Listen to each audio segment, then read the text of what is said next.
day, session 5, evening session from 2:30. I, Dr. Ruchika Singh, would like to welcome Dr. Jitendra Soni sir from Hisar.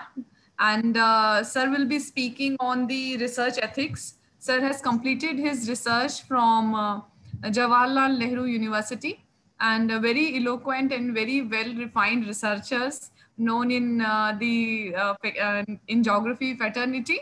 And I would like to introduce a little about the workshop, sir.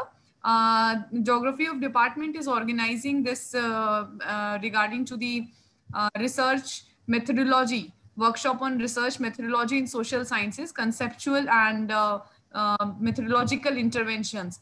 And the orientation is just to make student understand about various issues, various challenges a student is facing regarding to select a research methodology or select a research problem and to go about into the field. So this is a whole 7-day workshop in which we have the PG students and basically 4th semester who have completed the coursework on research methodology or doing the coursework on research methodology. And we have the research scholars from our university and from various other universities who got selected on the basis of their form.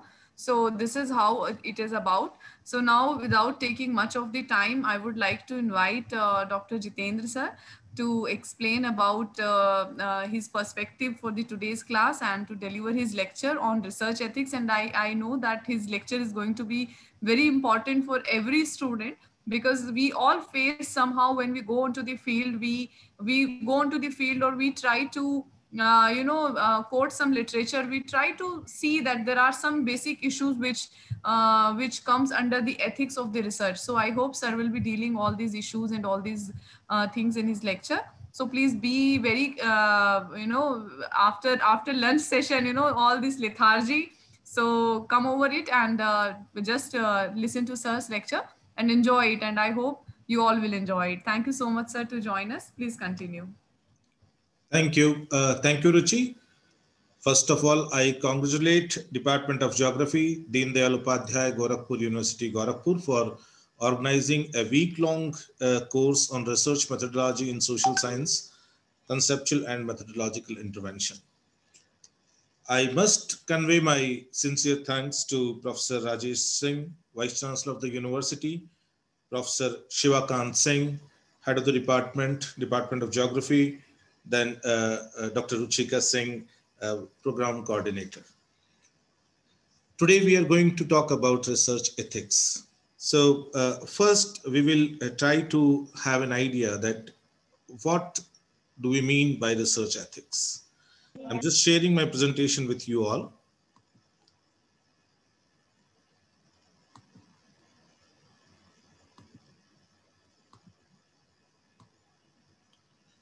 See, when we talk about research ethics, then, so many things comes in our mind, that these are related to only up to the field, or these are related to the field and, up to the submission of the project. So I will say that the question of research ethics arise when you select your topic, right from there. And it will go on till your work is coming on public domain. So it is not only confined for the field survey. It is not only confined for completion of a project or duration of a project, right? So when we have a broad idea about research ethics, क्या है जो research से जुड़ी हुई नैतिकताएं हैं वो क्या है, जब हम उसके बारे में एक ब्रॉड आइडिया लेते हैं तो एक बहुत सरल सी एक डेफिनेशन मैं आपके साथ में डिस्कस करता हूं. सबसे पहले, research ethics are moral principles. पूरा का पूरा जो रिसर्च एथिक्स का जो एनवायरनमेंट क्रिएट हुआ है पिछले 5 दशकों में, ये बात करता है मॉरल प्रिंसिपल्स की, रिसर्च मॉरल्स की. तो research ethics are moral principles that guide researchers to conduct and report research.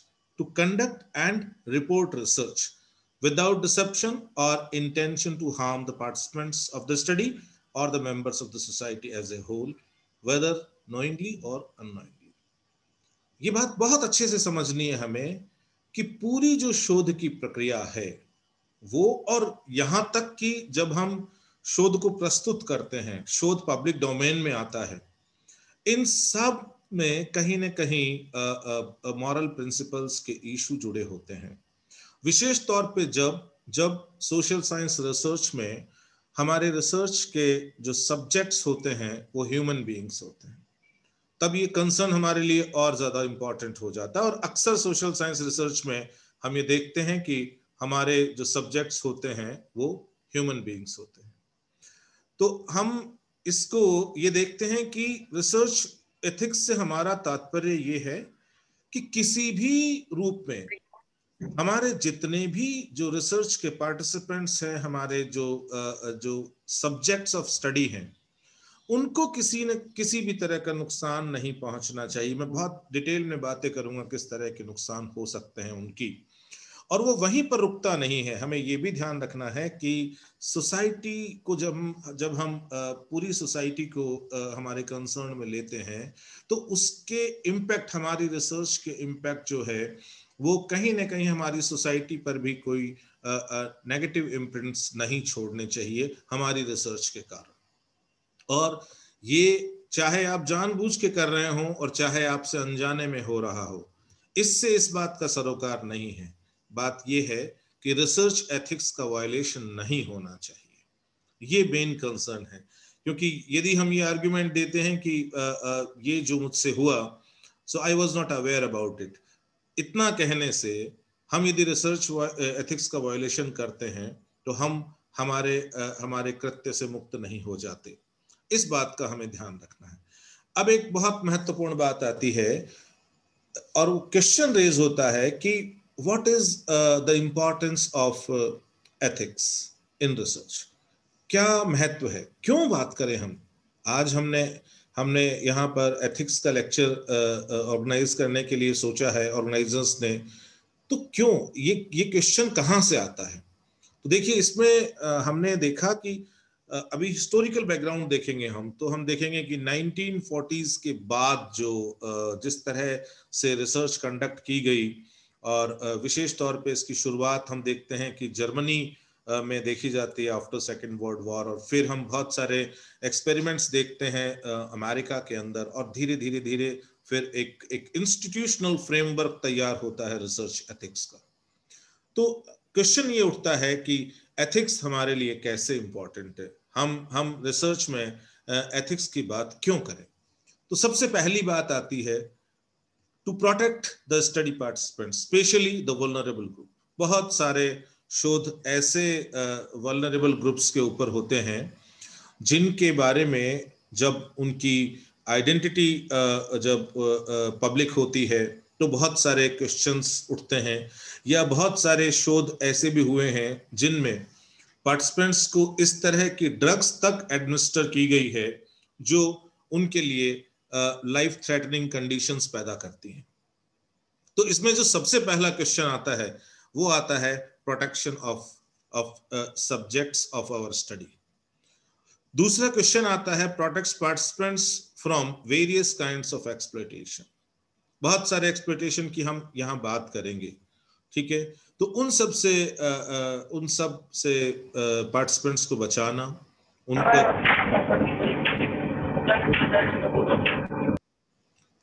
तीसरी बात आती है establishes risk benefit ratio for the study subjects. बहुत सारी बार ऐसा होता है कि you are taking a consent of the subject for the research, and this the subject is giving consent also. In spite of knowing this, that there can be some this negative implications of this research for his or her. So in that case, it is very necessary to establish or to identify the risk benefit ratio. I mean, what benefit he or she is going to get if he or she is accepting to participate in the research and accepting the vulnerability which can be raised during the research or after the research. तो ये बहुत important बात आती है कि जो risk वो ले रहे हैं उसके एवज में उनको किस तरह के लाभ दिए जा रहे हैं। ये आजकल बहुत इंपॉर्टेंट हो गया है कि रिसर्च पार्टिसिपेंट्स यदि किसी रिसर्च में पार्टिसिपेट करते हैं और किसी तरह के इस तरह कोई सब्जेक्ट्स रेज होते हैं जहां पर कोई रिस्क के इश्यूज होते हैं, तो तुरंत उसके बाद एक क्वेश्चन आता है that what benefit the subject is going to get if he और she exposed to that particular risk. जो फोर्थ बात आती है कि हम क्यों क्या महत्व है रिसर्च एथिक्स का, हम क्यों पढ़ें इनको, हम क्यों फॉलो करें इनको, वो आता है ensures fair treatment for the study subjects. बहुत सारी बार ऐसा देखा, हम हम्फ्री की रिसर्च की बात करेंगे इसी लेक्चर में। बहुत सारी बार हम ये देखते हैं कि जब रिसर्च कंडक्ट हो रही होती है तो रिसर्चर अपने आप को एक्सपोज नहीं करते, रिसर्चर्स अपने आप को रादर हाइड करते हैं। वो अपने अपने ऑब्जेक्टिव्स से किसी भी सूरत में फैमिलियर नहीं होने देते रेस्पोंडेंट्स को या जो सब्जेक्ट्स जिन पर स्टडी हो रही है। तो इस पूरे के पूरे यदि हम इसको देखें तो कहीं ना कहीं यहाँ पर प्राइवेसी का इशू बहुत इंपॉर्टेंट हो जाता है, और वो प्राइवेसी ब्रीच ऑफ प्राइवेसी का इशू रेज होता है। क्यों? क्योंकि आप बिना इन्फॉर्म किए या मिस इन्फॉर्मेशन के आधार पर सब्जेक्ट्स को आप आइडेंटिफाई कर रहे हो, सब्जेक्ट्स को ऑब्जर्व कर रहे हो, सब्जेक्ट्स पर बहुत तरह के एक्सपेरिमेंट्स एडमिनिस्टर कर रहे हो। तो ये बातें हमारे लिए बहुत महत्वपूर्ण हो जाती है कि रिसर्च एथिक्स के माध्यम से हम सब्जेक्ट के साथ फेयर ट्रीटमेंट सुनिश्चित करें। हम ये सुनिश्चित करें कि रिसर्च का जो एनवायरनमेंट होगा, जिस एनवायरनमेंट में रिसर्च की जाएगी, वो ट्रांसपेरेंट होगा फॉर द सब्जेक्ट्स आल्सो। जो फिफ्थ इशू आता है इंपॉर्टेंस ऑफ रिसर्च का, वो जुड़ा हुआ है it ensures respect, dignity and privacy of the study subjects. क्योंकि ये बहुत जरूरी है कि आप जिन पर काम कर रहे हैं, हो सकता है कि वो आपका काम साइंटिफिक कम्युनिटी के लिए महत्वपूर्ण हो सकता है, वो काम आपके लिए महत्वपूर्ण हो, लेकिन सबसे बड़ी बात है कि उस रिसर्च को लेकर जो रिसर्च सब्जेक्ट्स हैं, क्या आप जो ह्यूमन वैल्यूज की हम बात करते हैं उसके ऊपर, क्या उनके लिए आप एक डिग्निफाइड एनवायरनमेंट क्रिएट कर रहे हैं रिसर्च में? कहीं आपकी रिसर्च उनकी डिग्निटी पर चोट तो नहीं कर रही? कहीं आपकी रिसर्च उनके इथोस, उनके वैल्यूज, उनको कहीं मिस इंटरप्रेट तो नहीं कर रही? कहीं जाने अनजाने में उनकी ये सब जो भावनाएं हैं उनके साथ खिलवाड़ तो नहीं हो रहा? और लास्ट इशू जो मैं समझता हूं कि इंपॉर्टेंस ऑफ रिसर्च एथिक्स से जुड़ा हुआ है, वो ये है कि ensure freedom for study subjects to accept और reject the participation in research और स्टडी। ये बहुत इंपॉर्टेंट है कि एक बार के लिए मान लीजिए कि आपके सब्जेक्ट, रिसर्च सब्जेक्ट ने ये तय कर लिया कि ठीक है, वो आपकी रिसर्च में पार्टिसिपेट करना चाहते हैं, लेकिन इन बिटवीन कहीं भी यदि उनको अनकंफर्टेबल फील होता है और वो आपकी रिसर्च को कैरी फॉरवर्ड नहीं करना चाहते, वो आपकी रिसर्च में पार्टिसिपेंट नहीं रहना चाहते, तो they must have freedom to quit also. तो ये दोनों चीजें, number one, that they should have freedom to choose that while you are asking for taking participation in that particular research, so they must have freedom to either accept or reject to participate, number one. Number two, even after accepting the participation in the particular research, they must have freedom to quit anytime. जहां पर भी उनको ये लगे कि भाई कहीं पे भी कि conditions are uncomfortable, conditions are not safe enough, so that then and there they must have right to quit. क्योंकि बहुत सारी बार ऐसा होता है कि बहुत तरह के पावर गेम्स प्ले करते हैं रिसर्च के अंदर, बहुत तरह के ल्यूक्रेशंस होते हैं, बहुत तरह के प्रलोभन दिए जाते हैं, और उसके बाद में ऐसी कंडीशंस पैदा की जाती है या हो जाती है जिसके कारण कई बार जो सब्जेक्ट्स होते हैं वो अनकंफर्टेबल फील करते हैं उस पर्टिकुलर रिसर्च प्रोजेक्ट के साथ, बट उनके ऊपर अनड्यू प्रेशर होता है और उन्हें उसका पार्ट बने रहना पड़ता है। तो ये सारी बातें हैं, इनसे हमारा एक ब्रॉड आउटलुक तैयार हुआ है कि भाई कौन कौन सी बातें हैं जिनकी हम रिसर्च एथिक्स में चर्चा करने वाले हैं, वो मुद्दे कहाँ कहाँ से जुड़े हुए हैं। ये एक भूमिका तैयार करने के लिए हमें पहले ये जानने की जरूरत थी कि why question of ethics is important in research. क्यों बात करें हम हम क्वेश्चन ऑफ एथिक्स की when we are talking about research, specially research in social science. अब हम एथिक्स के शब्द की का ओरिजिन कैसे हुआ, क्या मीनिंग है, अब हम सिस्टमैटिकली उस पार्ट पे आएंगे। सबसे पहले जब हम बात करते हैं एथिक्स की, तो सिंपल टर्म्स में इसका मीनिंग है वैल्यूज और मोरालिटी। हम जब एथिक्स की बात करते हैं तो हमारा पूरा कंसर्न होता है वैल्यूज और मोरालिटी की। और आपको पता है कि वैल्यूज और मोरालिटी जो है वो टाइम और स्पेस के साथ में हमें उसमें कुछ परिवर्तन देखने को मिलते हैं। उसके बावजूद जब हम कॉमन रिसर्च एथिक्स की बात करते हैं, बहुत सारे इंस्टीट्यूशंस हैं जिन्होंने रिसर्च गाइडलाइंस जो जारी की हुई है उनमें इथिकल इश्यूज को मेंशन किया हुआ है। इसका मतलब there are some guidelines for research ethics, ठीक है। तो ये सब होते हुए भी हम ये देखते हैं कि देयर आर सम इश्यूज जो कॉमन हैं, और वो जो कॉमन इश्यूज हैं जो वैल्यूज और मोरालिटी से जुड़े हुए हैं, उनसे हमारा कंसर्न होता है when we talk about ethics. Ethics as a discipline is a special field of science of morality, and you know the science of morality is a subfield of discipline of philosophy, ठीक है। वहां से philosophy की branch से निकल के आता है ये साइंस ऑफ मोरालिटी, और इसी का कंसर्न है एथिक्स से। तो हम ये कहते हैं कि जिस एथिक्स की बात आज हम पुरजोर तरीके से कर रहे हैं रिसर्च में, इसकी यदि हम कहीं न कहीं इसकी हिस्टोरिकल शुरुआत की बात करें कि कहाँ से इसकी ऐतिहासिक शुरुआत होती है, तो हमें उसकी बहुत ही मजबूत शुरुआत देखने को मिलती है अरस्तु के काम से। तो अरिस्टोटल जो है उनके यदि हम काम को देखें तो हम देखते हैं कि वहां से हमें एक शुरुआत मिलती है, और वो है कि which takes the human action as its subject matter. तो ये जो branch of philosophy which talk about the science of morality, it is dealing with the human actions as its subject matter. ये सारा का सारा जो अरस्तु के टाइम से ही हमने देखा कि मूल रूप से जो एथिक्स का इशू है that revolves around the human action as its subject matter. और अलग अलग जो परिदृश्य होते हैं उनके अंदर, जैसे रिसर्च के अंदर हम बात करें तो हम बात करते हैं कि ह्यूमन एक्शंस और the actions of researchers in reference to the subject of study. तो फिर वो बात एथिक्स की बात रिसर्च में आ जाती है, ठीक है। So this can mean the opinions about the human action, opinion about right human action, ठीक है। जब ह्यूमन एक्शन की बात आती है और प्रिंसिपल्स ऑफ मोरालिटी की बात आती है तो बात आती है राइट ह्यूमन एक्शन। और when we talk about right human action, then obviously there are wrong human actions also. So when we talk about ethics, that means that we should follow the right human actions and we should avoid the wrong human actions. It's very simple, right? Right opinions about the human action and all these topics ना, right opinion about the human action, ठीक है, उसको भी इसमें शामिल करते हैं।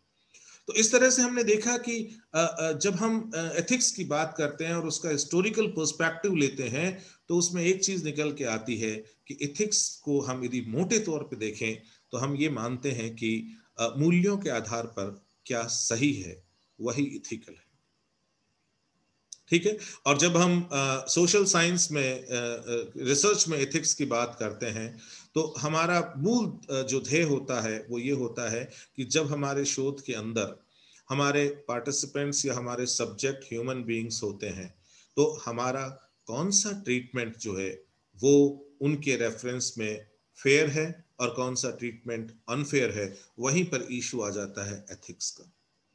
Ethics के थ्रू हम या with the lens of ethics हम लोग ये कोशिश करने की कोशिश करते हैं कि रिसर्च में हमें क्या करना चाहिए और क्या नहीं करना चाहिए। जब हम बात करते हैं इस शब्द की ओरिजिन की, तो वो ग्रीक वर्ड से लिया गया है ethos, and that is custom और कन्वेंशन। आप ये जानते हैं बहुत अच्छी तरह से कि कस्टम और कन्वेंशन जो है ये किसी भी ह्यूमन सिविलाइजेशन के अंदर वो फिल्टर्ड प्रैक्टिस होती है जो बहुत लंबे समय तक इस क्वेश्चन को ध्यान में रख कर तय की जाती है, what is wrong and what is right. और उसी के आधार पे व्हाट इज राइट की तरफ जो हमारा इंक्लिनेशन होता है, वहीं पे हम ड्रॉ करते हैं some customs and conventions in every societal setup. तो वहीं से इथोस जो है, that is that simply means the custom और कन्वेंशन और द स्पिरिट ऑफ कम्युनिटी। क्योंकि फिर वो जब बात आती है कि एथिक्स जो है उसका लेना देना किससे है, that is the spirit of community, अर्थात पूरी की पूरी जो समुदाय है, ठीक है, जो उस पूरे समुदाय की बात करे, उस पूरे समुदाय के संदर्भ में क्या सही है और क्या गलत है, इसको फिल्टर करते हुए जो बात की जाए, उसको हम कहेंगे कि वो इथिकल पैरामीटर्स के ऊपर सही है। Moral principles that govern a person's behavior or conducting of an activity. This definition is, given by Oxford Dictionary. तो यहां पर दो बातें आ गई है, देखिए, moral principles that govern a person's behavior. And when we talk about the social science research, then a researcher is a person who is, who is instrumenting, or who is taking or advancing the entire research process, and or conducting of an activity. And research is an activity. So in this way, we can understand that how the question of ethics is important in social science research also. क्योंकि जब हम social science research की बात करें या हम किसी भी रिसर्च की बात करें, तो इसमें कहीं ना कहीं जो रिसर्चर है उसका व्यवहार जुड़ा हुआ है, और कहीं ना कहीं उस रिसर्चर के द्वारा उठाए गए वो सारे कदम, उठाए गए वो सारे स्टेप्स जो हैं वो उसमें शामिल हैं, जिससे होकर पूरा रिसर्च प्रोसेस आगे बढ़ता है। तो वो सारी की सारे जो हमारा बिहेवियर है, हमारे रिसर्चर का बिहेवियर है, हमारे रिसर्चर का पूरा रिसर्च डिजाइन है, उसका पूरा का पूरा जो रिसर्च प्रोसेस है, वो मॉरल प्रिंसिपल्स के ऊपर सही है या नहीं है, वहीं से तय होता है कि किसी पर्टिकुलर रिसर्च में एथिक्स के इश्यूज को इंपॉर्टेंस दी गई है या नहीं है, या उसको कंसिडरेशन में लिया गया है या नहीं लिया गया है। जब हम बात करते हैं American dictionary of cultural literacy की, तो ये कहते हैं it's a branch of philosophy that deals with morality. Ethics is concerned with distinguishing between good and evil in the world. Simple सी बात है, एथिक्स का मतलब है कि भाई दुनिया में क्या सही है और क्या गलत है। जो सही है वो एथिकल है, और जो गलत है वो एथिकल नहीं है। Between right and wrong, human actions, कौन सा ह्यूमन एक्शन जो है वो सही है और कौन सा ह्यूमन एक्शन गलत है। And then this virtuous and non-virtuous characteristics of people। ये पूरा का पूरा ये जो डेफिनेशन है, यहां से हमें एक बात फिर ध्यान में आती है कि एथिकल इश्यूज का मतलब ये है what is wrong and what is right. इसके बीच में डिस्टिंग्विश करके, और हम यदि ह्यूमन बिहेवियर, ह्यूमन एक्शन को यदि हम एग्जामिन करें, तो उससे हम ये कह सकते हैं कि भाई कौन से ह्यूमन एक्शंस जो हैं वो एथिकल कहे जा सकते हैं, कौन सा ह्यूमन बिहेवियर एथिकल कैटेगरी में हम देख सकते हैं। As per ethical ground, the adoption of right procedure and outcomes of research are more important than intentions per se।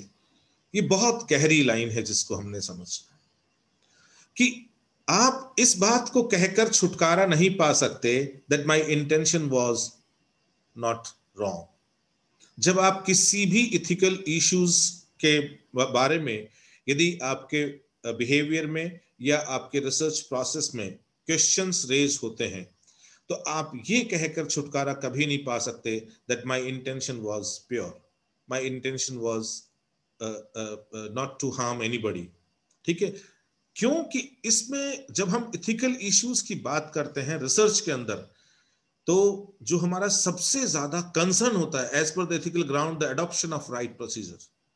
सबसे पहली बात है कि आपका जो रिसर्च प्रोसीजर है वो इथिकल ग्राउंड्स के ऊपर सही है या नहीं है।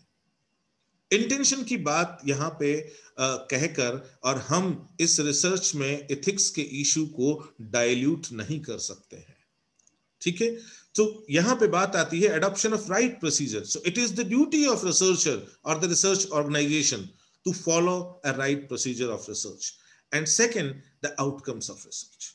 Outcomes of research का यहाँ पर इसलिए जिक्र हो रहा है because see after the completion of the research you are coming on some sorts of conclusions, and many times your conclusions are published in public domain. So there can be a situation when the researchers might get an idea that on which subjects this particular research had been conducted. कई बार ऐसी स्थिति बनती है कि research community को एक idea लग जाता है, जैसे मान लीजिए कि कोई रिसर्च इंस्टीट्यूशंस किसी स्लम्स पे काम कर रहा है, और जब उसका काम पब्लिश होता है तो बहुत जल्दी एक आइडिया, एक नैरेटिव ड्रॉ होता है कि कहीं ना कहीं इनकी जो प्रॉक्सिमिटी में जो स्लम्स हैं, कहीं उन स्लम्स पे रिसर्च का आउटकम तो ये नहीं है। तो ध्यान रखना कि रिसर्च के जो आउटकम्स होते हैं वो भी कहीं ना कहीं ये इस दायरे में आते हैं, रिसर्च एथिक्स के दायरे में आते हैं। यहां तक कहा है लोगों ने रिसर्च एथिक्स के बारे में कि आप कितना प्रपोर्शन रिसर्च का पब्लिक डोमेन में आप ला सकते हो, this also must be decided by the subjects under the research. ये भी आपका फ्रीडम नहीं है कि आप अपनी मर्जी से डालो, इसके लिए भी आपको सब्जेक्ट्स की कंसेंट लेनी चाहिए कि आप किस लेवल तक इस रिसर्च के रिजल्ट्स को एक्सपोज कर सकते हो। आई am not telling about the exposing the identity of individual.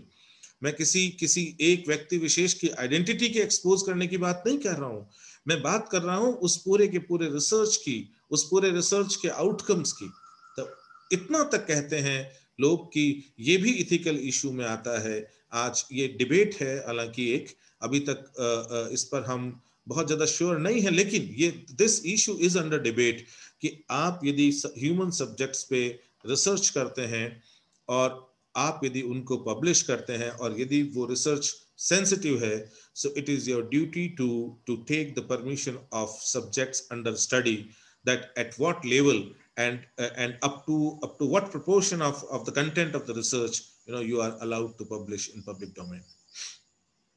In research, we need to consider how the imposition of research on individuals can be balanced with the benefit of making the world a better place to live in. ठीक है, ये बहुत important बात है। फिर से हमने एक बहुत इंपॉर्टेंट बात की तरफ इशारा किया है। In research, we need to consider how the imposition of research on individuals can be balanced with the benefit of making the world a better place to live in.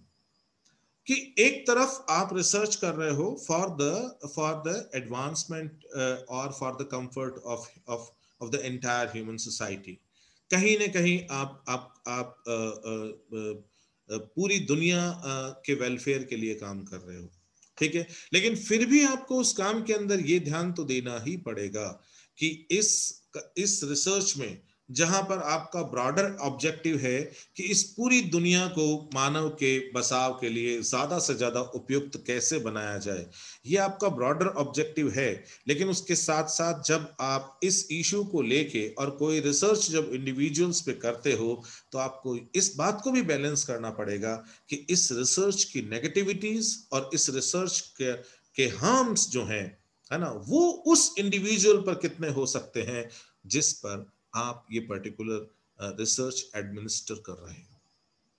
तो ठीक है, आप साइंस के एडवांसमेंट के लिए आगे बढ़ रहे हो, फाइन। आप कम्युनिटी वेलफेयर के लिए आगे बढ़ रहे हो, fine. But in spite of that you are not allowed to take any subject granted for your research. इसी तर्ज पे जब हम होमेन के काम को देखते हैं तो होमेन कहते हैं कि ethics is the science of morality again, and those who engage in it determinate the values for the regulations of human behaviour. और जो इसमें एंगेज होते हैं वो कम से कम ये कहीं ना कहीं ये पैरामीटर्स तय करते हैं कि भाई ह्यूमन बिहेवियर जो है, कौन सा बिहेवियर जस्टिफाइड है on the grounds of ethics और कौन सा नहीं है। अब हम नैन्सी वॉल्टन के काम को थोड़ा सा देखेंगे, ये बहुत इंपॉर्टेंट है हमारे लिए क्योंकि research that involves human subject. अब ये बात आती है सोशल साइंस रिसर्च की, इसलिए नैन्सी के काम को यहाँ पर मेंशन करना जरूरी है। तो research that involves human subjects or participants raises the unique and complex ethical, legal, social and political issues. जहां पर भी शोध के अंदर कहीं ह्यूमन बीइंग्स है, ठीक है, पार्टिसिपेंट्स के तौर पे, सब्जेक्ट के तौर पे, तो वहां पर हमारे सामने बहुत ही यूनिक और कॉम्प्लेक्स इश्यूज सामने आते हैं, related to this ethics, related to legal practices, related to social and political issues. तो कोई भी सोशल साइंस रिसर्च ऐसी नहीं होती है जिसको हम ये कह दें कि वहां पर इथिकल इश्यूज का कोई लेना देना होता ही नहीं है, ठीक है। अक्सर हम सोशल साइंस रिसर्च में हम ह्यूमन सब्जेक्ट्स को कहीं ना कहीं हम टच करते हैं। तो यदि वो केस है तो हम कभी भी ये ध्यान रखना, हम ये नहीं कह सकते कि हमारी रिसर्च जो है वो उसमें इथिकल इश्यूज का कोई लेना देना नहीं है। क्यों कि आप यदि अपनी रिसर्च को गहराई से देखेंगे तो वहां पर आपको डायरेक्ट यदि इथिकल और लीगल इम्प्लीकेशंस नहीं भी मिलते हैं, so you then also you'll get some issues related to the social and political domain. तो वहां पर फिर ये बात आती है कि क्या सही और क्या गलत, और वो जो सही और गलत का मूल्यांकन जब आप करते हो, वो कहीं न कहीं your judgment is towards the ethical ground of the study. वो कहीं न कहीं आपके जो अध्ययन है उसमें जो नैतिक पक्ष है उसका, उससे जुड़ी हुई बातें आप कर रहे हो, इसका मतलब आप कहीं ना कहीं इथिकल इश्यूज के चारों तरफ घूम रहे हो। तो research ethics is especially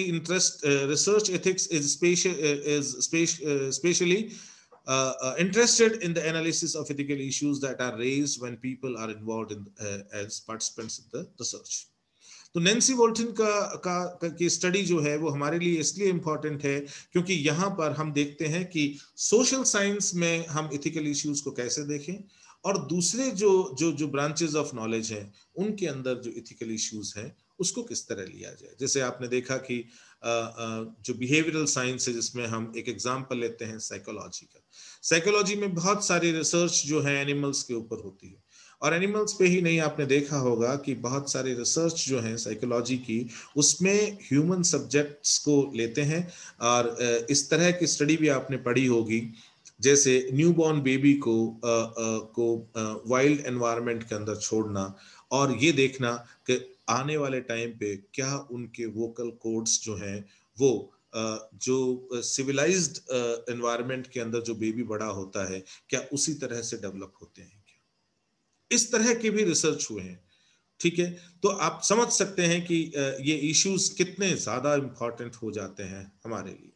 इसी प्रकार जब हम कोर साइंस की बात करें तो बहुत सारे इश्यूज उनके अलग तरह के हो जाते हैं। तो नैन्सी वोल्टन का काम हम जब देखते हैं तो हमें जो रिसर्च एथिक्स के इश्यूज सोशल साइंस में हमें किस तरह लेने चाहिए वो लाइन ऑफ थॉट हमारा क्लियर होने लगता है। यहाँ पर तीन उद्देश्य बहुत महत्वपूर्ण हैं जब हम रिसर्च एथिक्स की बात करते हैं। तो तीन उद्देश्य हैं रिसर्च एथिक्स से जुड़े हुए जिनको हम ध्यान में रखकर और उसके बाद हम रिसर्च एथिक्स की बात करते हैं। उसमें से जो पहला हमारा उद्देश्य है वो है to protect the human participants. सबसे पहला इशू है। क्यों ऐसी बातें होती है?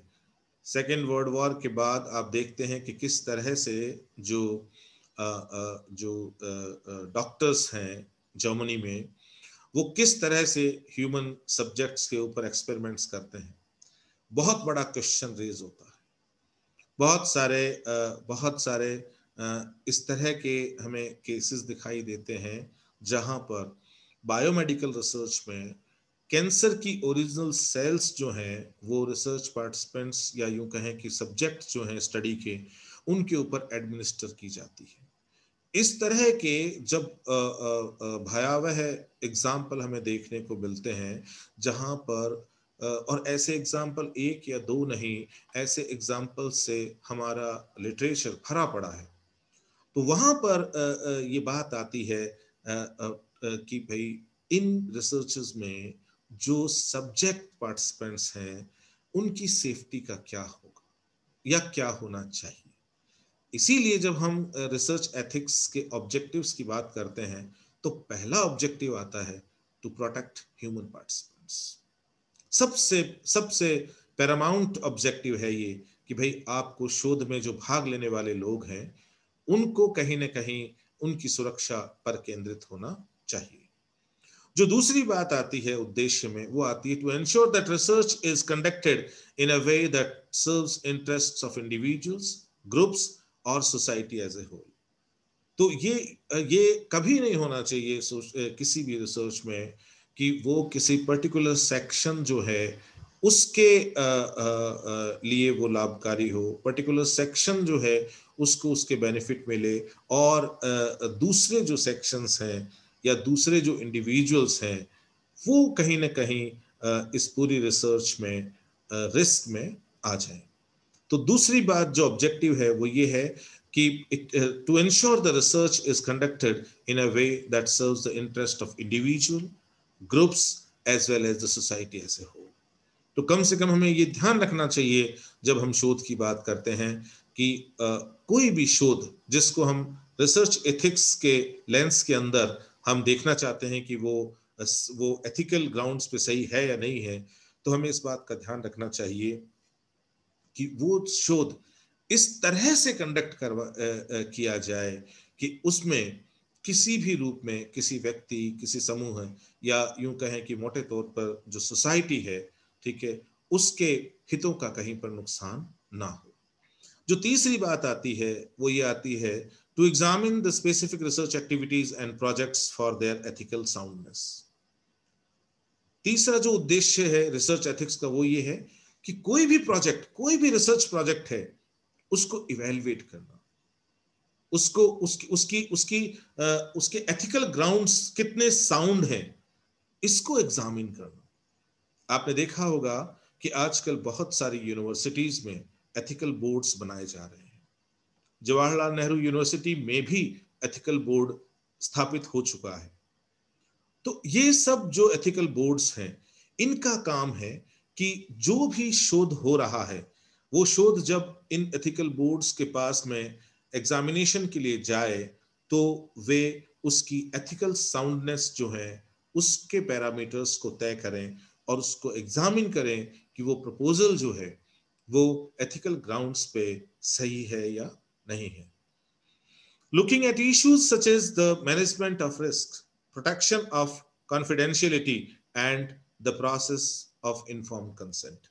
और यहां पर बहुत महत्वपूर्ण है तीन बातें जो जब भी आप किसी भी रिसर्च प्रपोजल को जब एग्जामिन करते हैं कि वहां पर एथिकल इश्यूज जो हैं वो कंसिडर किए गए हैं या नहीं किए गए, तो उसमें सबसे पहली चीज जो आती है दैट इज रिस्क मैनेजमेंट।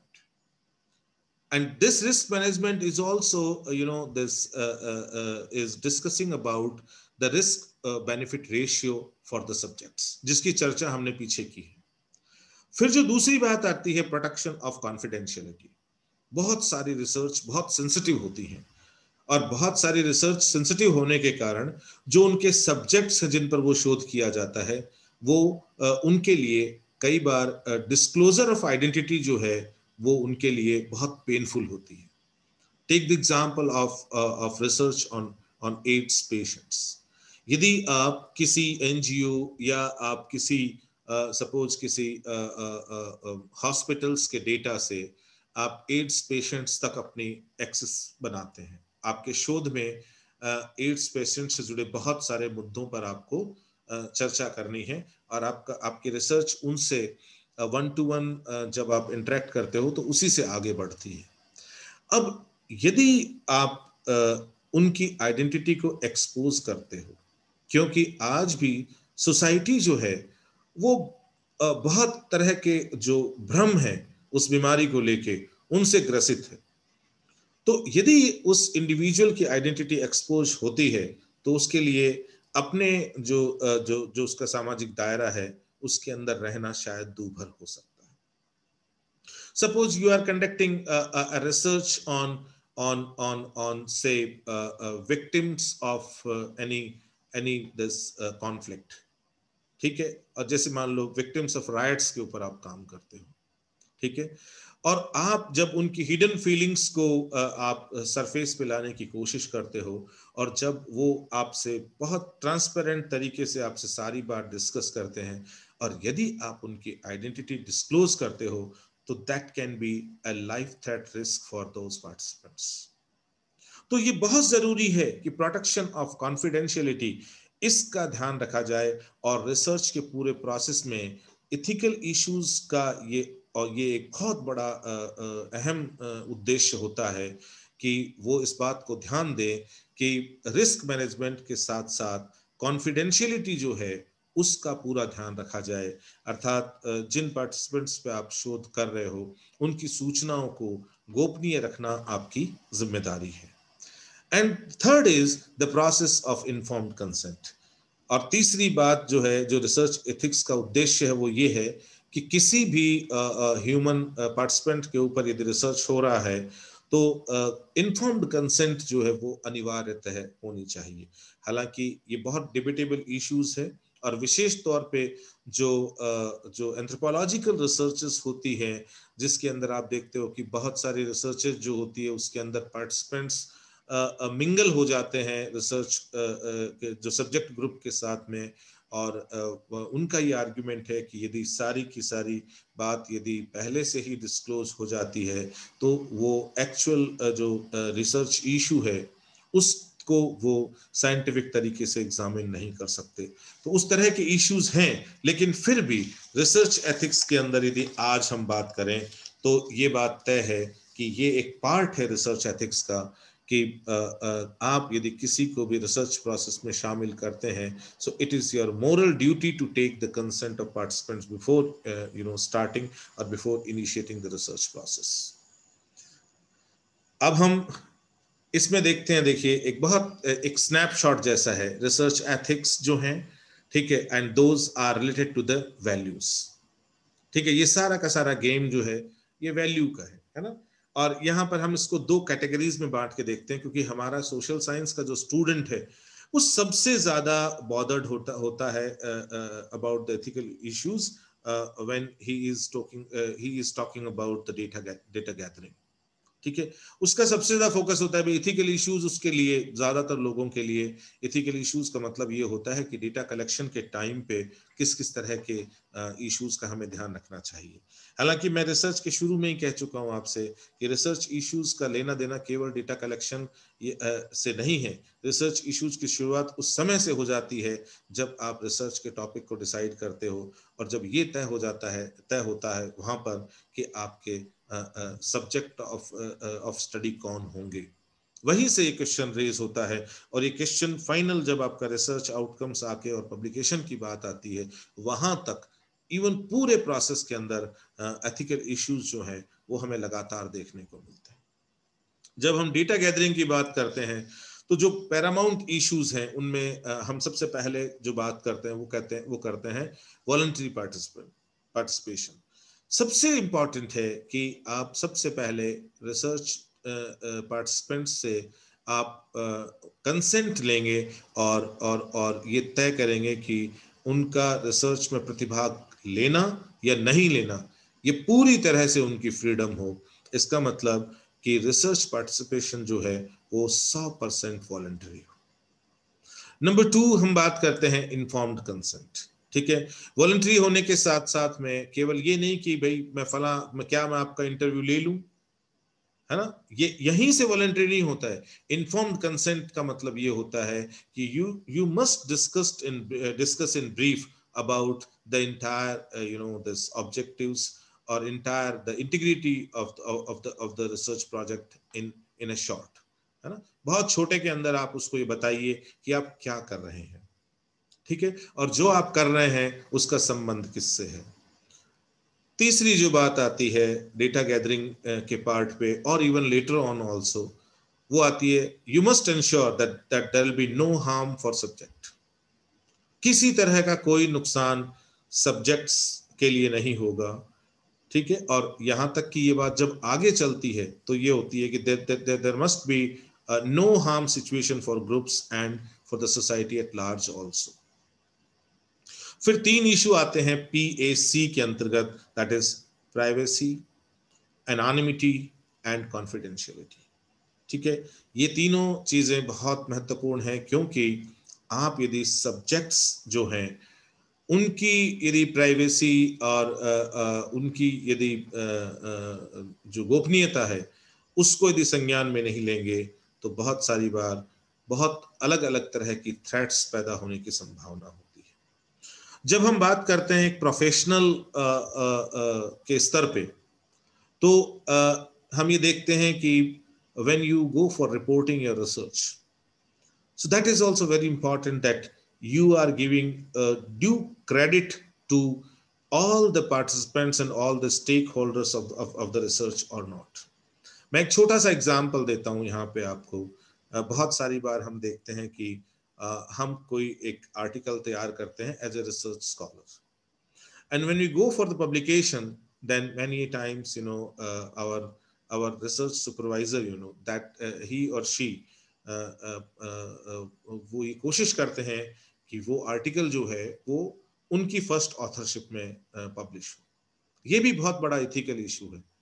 तो who worked for that, किसने काम किया था उसके लिए, and who got the credit, undue credit, ये इशू भी इथिकल इशू के अंदर आता है। ये पावर गेम इक्वेशन है between the guide and student.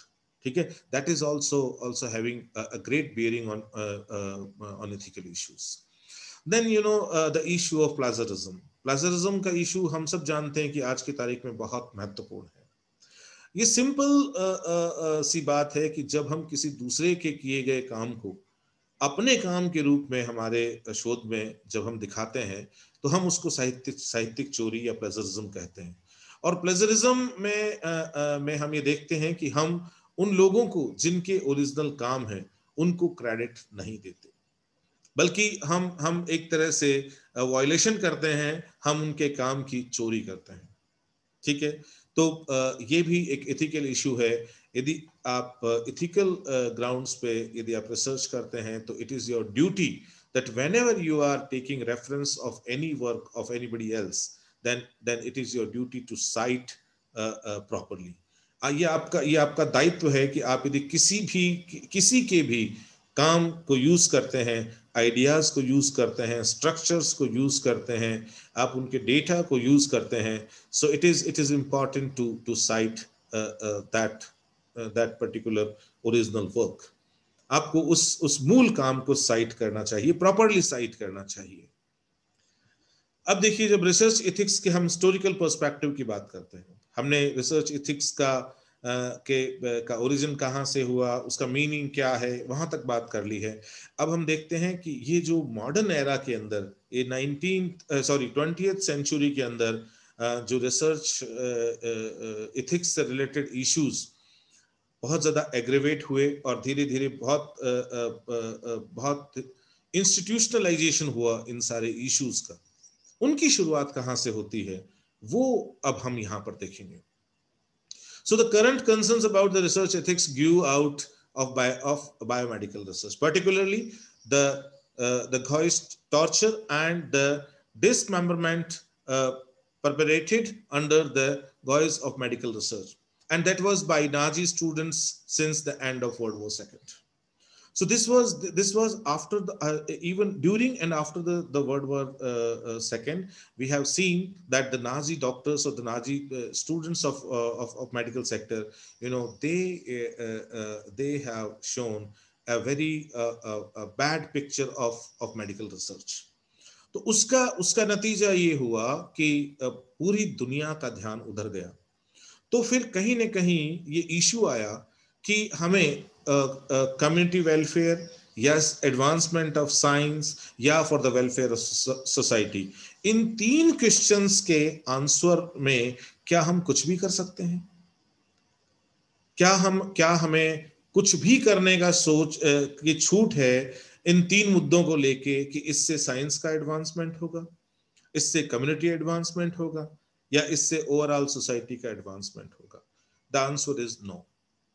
ठीक है, और इन्हीं सब रिसर्च को देखकर और लोगों में फिर ये बात आई कि रिसर्च को हमें इस डोमेन में लाना चाहिए कि रिसर्च में क्या किया जाना चाहिए और क्या प्रतिबंधित होना चाहिए। So this wartime medical research led to the formulation of Nuremberg code 1949. ये यहां से शुरू होता है institutionalisation of ethical issues for research. यहां से शुरुआत होती है रिसर्च के इश्यूज की एक संस्थागत रूप में। तो यहां से हम ये बात करते हैं कि ये जो सब देखा दुनिया ने, जो जर्मनी में हो रहा था during and after world war second, उसको उसके नतीजे में ये हुआ कि लोगों ने कुछ कोड ऑफ कंडक्ट डिसाइड करने की ठानी कि भाई इस तरह से नहीं चलेगा, है ना, this is not good for human society.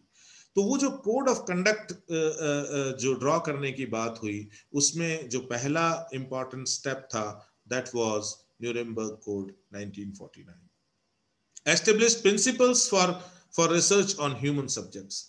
यहां से इन्होंने कुछ प्रिंसिपल्स, कुछ नियम कानून कायदे बनाए कि जब आप ह्यूमन सब्जेक्ट्स पे रिसर्च करते हो तो आपको किस तरह आगे बढ़ना चाहिए। Most notably, that subject must voluntarily consent to participate in the study.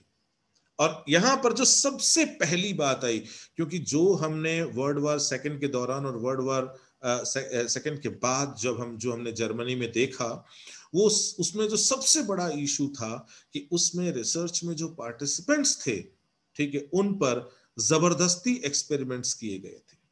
तो सबसे पहला इशू जो खड़ा हुआ न्यूरेमबर्ग कोड में, वो ये हुआ कि research participation must be voluntary.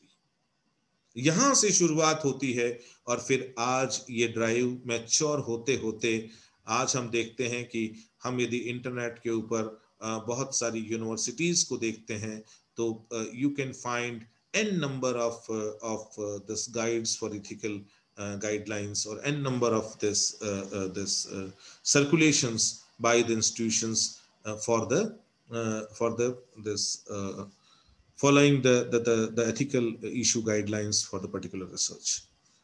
अब हम आगे बात करते हैं, देखो, instances of ethical violation in medical researches in US. तो ऐसा नहीं है कि ये सारे के सारे वायलेशंस जो आपने देखे वर्ल्ड वॉर सेकेंड के दौरान और उसके बाद पश्चिमी यूरोप में, ऐसा नहीं है कि वो वहीं कन्फाइन थी, ठीक है। वहां से बहुत दूर, हजारों मील दूर यूएस के अंदर बहुत सारे एक्सपेरिमेंट्स इस तरह से हो रहे थे कि वहां पर एथिकल इश्यूज जो है वो बहुत ज्यादा इमर्ज हो रहे थे। और बहुत ज्यादा एक काम जो बहुत ज्यादा चर्चा में आया था, वो हम्फ्री का काम आया था, और हम अभी हम्फ्री के काम को डिस्कस करेंगे, ठीक है।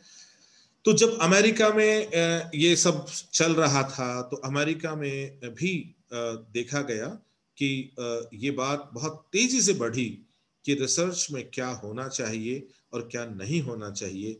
इसको कंपार्टमेंटलाइज करना बहुत जरूरी है।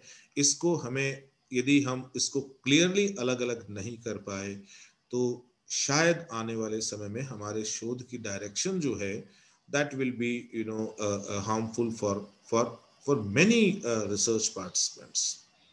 तो उस लाइन के ऊपर जब काम शुरू हुआ तो सबसे पहले 1964 में डिक्लेरेशन ऑफ हेलसिंकी अडॉप्ट किया गया वर्ल्ड हेल्थ ऑर्गेनाइजेशन के द्वारा, ठीक है। और ये एक तरह से एक मोटे तौर पे एक नॉर्म्स के रूप में एक्सेप्ट किया गया रिसर्च के अंदर, जहां पर ह्यूमन पार्टिसिपेंट्स इन्वॉल्व हो, क्या होना चाहिए और क्या नहीं होना चाहिए।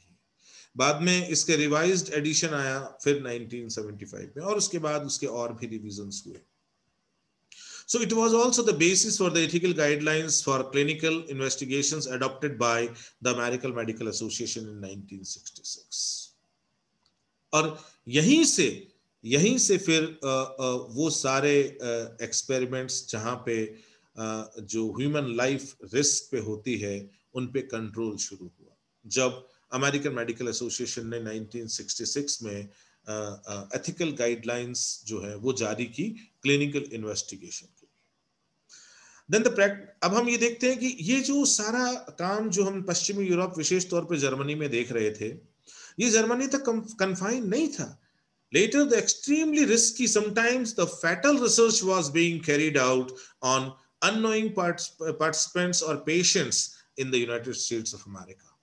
हमने देखा कि केवल और केवल पश्चिमी यूरोप में नहीं, इतने सारे एग्जाम्पल्स हमें यूनाइटेड स्टेट्स ऑफ अमेरिका से मिलते हैं जहां पर बहुत सारे रिसर्च पार्टिसिपेंट्स पे एडमिनिस्टर की गई, जिनके लिए पार्टिसिपेंट्स से किसी प्रकार की कोई कंसेंट भी नहीं ली गई, और वो रिसर्च उन पार्टिसिपेंट्स के लिए लाइफ थ्रेटनिंग थी. फिर हम अब बात करते हैं कि instances of ethical violations in social science. ये बात हम अलग से क्यों कर रहे हैं? क्योंकि अभी तक हम जो एग्जाम्पल ले रहे थे वो ज्यादातर बायोमेडिकल रिसर्च से रिलेटेड थे. तो अब हम शिफ्ट करते हैं, क्योंकि हमारा मेन कंसर्न, इस लेक्चर का मेन कंसर्न सोशल साइंस से है, तो क्यों ना हम कुछ एग्जांपल सोशल साइंस से लें. So the social science research also contains the history of questionable or dubious ethical practices. बहुत सारे क्वेश्चन सोशल साइंस में है जो इस बात से रिलेटेड है कि क्या होना चाहिए और क्या नहीं होना चाहिए. Many behavioral scientists were involved in potentially ethically unjustified research as well. बहुत सारे लोगों को हमने देखा, बहुत बड़े बड़े रिसर्चर्स को हमने देखा कि वो कुछ ऐसी शोध प्रक्रियाओं से जुड़े हैं जिन्हें राइट और रॉन्ग के यदि पैरामीटर पे देखा जाए तो शायद हम स्वीकार ना कर पाए. For example we can see the Stanley Milgram's experiment, जिसके अंदर उसने क्या किया कि अपने जो रिसर्च पार्टिसिपेंट्स थे उनके ऊपर इलेक्ट्रिक शॉक एडमिनिस्टर की.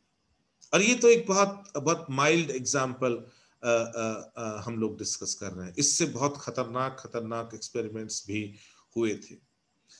ठीक है, फिर हम देखते हैं कि बहुत ज्यादा पूरी दुनिया के अंदर डिस्कस हुआ था, और वो काम था हम्फ्री का काम 1970. हम्फ्री ने होमोसेक्सुअल्स पे काम किया था, लेकिन जिस तरह से उसने होमोसेक्सुअल्स को एनकाउंटर किया था और जिस पूरी उस प्रक्रिया में उसने अपनी आइडेंटिटी को कैसे छुपाया, वो सारी जो प्रैक्टिसेस थी, ठीक है, उन सारी प्रैक्टिसेस पे पूरी दुनिया ने क्वेश्चन रेज किए. और यहाँ से सोशल साइंस में एथिकल इश्यूज की जो बात है वो बहुत तेजी से आगे बढ़ी. अब यहाँ क्वेश्चन आता है कि हमें एडवांसमेंट ऑफ साइंस और वेलफेयर ऑफ सोसाइटी और उसके साथ साथ में protection of subjects under study, इन दोनों के बीच में कैसे बैलेंस बिठाना होगा. So the goal of social science research is the production of knowledge or truth. The aim should be to produce the true accounts of social phenomena. ये हमारा उद्देश्य है, नो डाउट, कि हम ऐसा ज्ञान जो है वो प्रस्तुत करना चाहते हैं जो सत्य को उजागर करे. ठीक है, और उसके साथ साथ जो बहुत तरह की जो सामाजिक परिघटनाएं हैं उनके जो प्रोसेसेस हैं उनको अनफोल्ड करें. मैक्स वेबर और मार्टिन ये कहते हैं कि वैल्यू न्यूट्रलिटी जो है, ठीक है, that is the disinterestedness in value, and only value we are bothered about is the scientific community or the objective truth. तो ये जब क्वेश्चन आता है, जब वेबर और मार्टिन जब इस तरह का एक इशू रेज करते हैं, तो फिर ये बात आती है, इसका काउंटर होता है, और फिर ये बात आती है कि we are allowed to do anything for the sake of advancement of science, or for the welfare of scientific community, or for the name of objective truth. Then the answer is no. Ethical issues की जब बात आती है तो इस तरह जो max weber और मार्टिन जो स्टेटमेंट्स, इस तरह के साइंटिस्ट जो स्टेटमेंट देते हैं, वैल्यू न्यूट्रलिटी की बात करते हैं और जिस तरह से बात करते हैं उसको एक्सेप्ट नहीं किया जा सकता. ठीक है, और फिर हम देखते हैं कि जो और साइंटिस्ट हैं, जैसे 2007 का एक शोध है, हम उसकी बात करें तो argued that there are ethical issues surrounding social science research just as there are with any other form of human activity. जिस तरह किसी भी मानव की क्रिया से या क्रियाविधि से हम क्या सही होना, क्या होना चाहिए और क्या नहीं होना चाहिए, क्या सही है और क्या गलत है, जिस तरह की हम ऑलमोस्ट हर ह्यूमन एक्शन में इस चीज को देख सकते हैं, तो फिर हम सोशल साइंस रिसर्च में भी, प्रत्येक सोशल साइंस रिसर्च में हम कहीं ना कहीं इथिकल इश्यूज जो हैं उनके दायरे को देख सकते हैं. So how do we connect this issue of power and inequality in social science research? तो अब जो बहुत बड़ी बात आती है, जो आज की तारीख में बहुत ज्वलंत मुद्दा है, and that is the question of power and inequality in social science research. और यहाँ से बहुत सारे ethical issues निकल के आते हैं. कुछ इस तरह के relations जो हैं वो मैं आपके सामने इस स्लाइड में डिस्कस करता हूँ.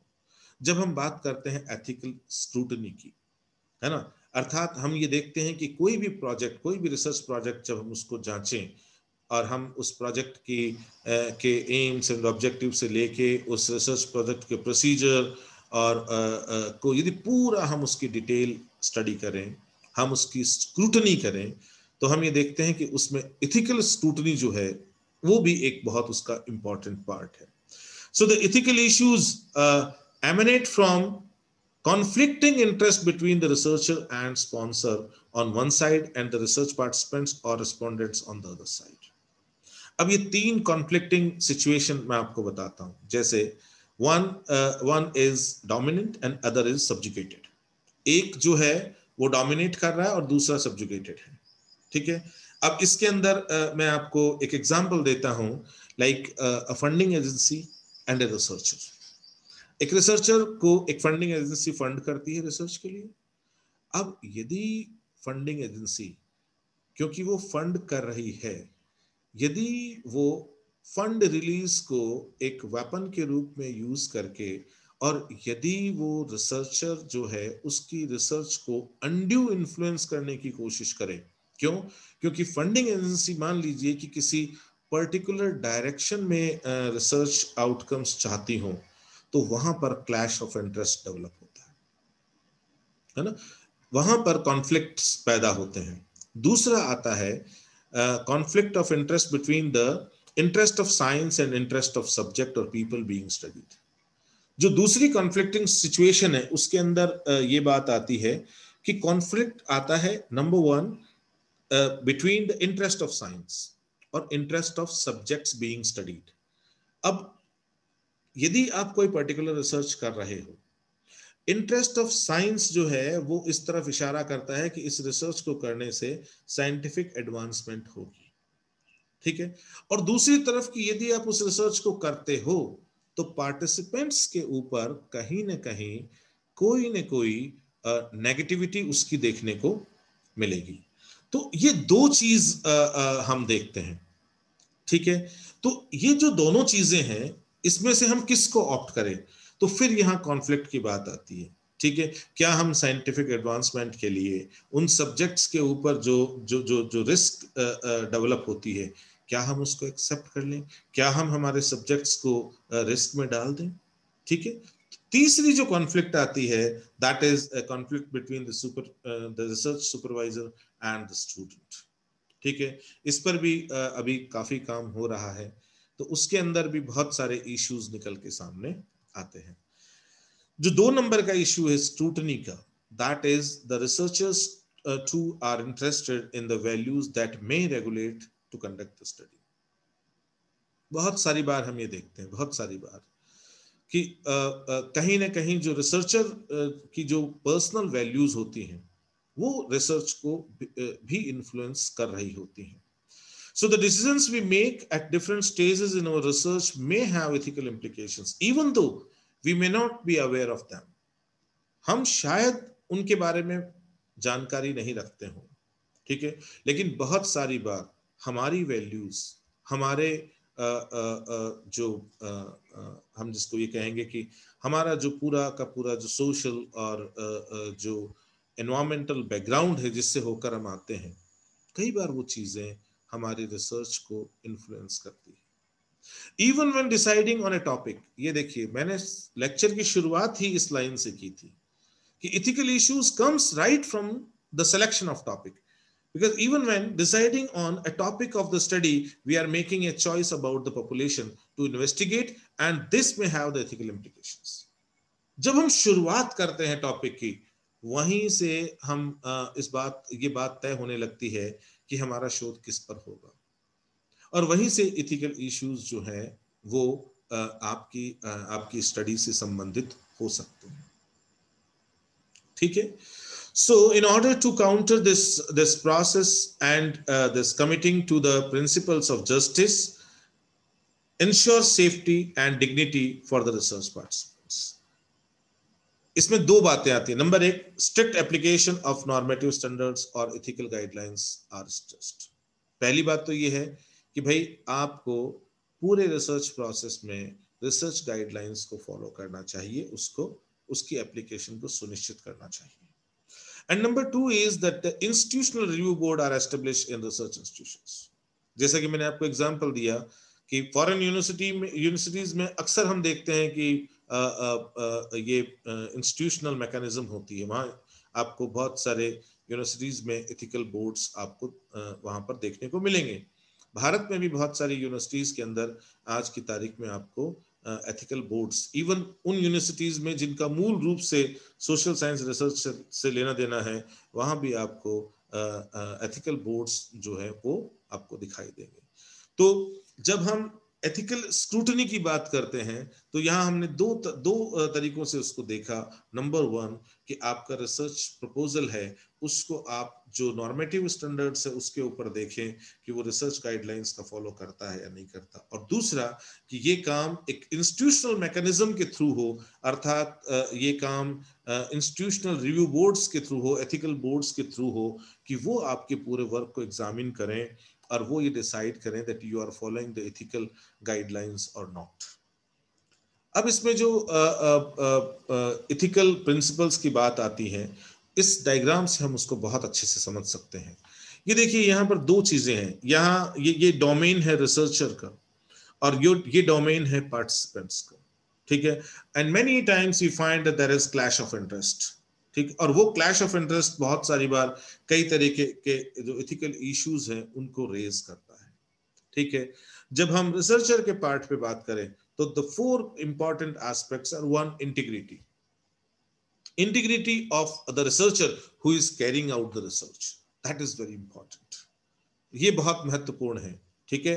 और नंबर टू, कॉम्पिटेंस. इंटीग्रिटी और कॉम्पिटेंस ये दोनों बहुत जरूरी है किसी भी शोधार्थी के लिए जब वो किसी पर्टिकुलर रिसर्च टॉपिक को हाथ में लेकर आगे बढ़ना चाहता है. ठीक है. इसी के साथ ये दो जो बातें इंटीग्रिटी और कॉम्पिटेंस की बात आती है, that is related to the competence of research in that particular researcher. But there are two other aspects, which are very important for a researcher when we talk about the ethical grounds. That is, one, responsibility, and second, honesty.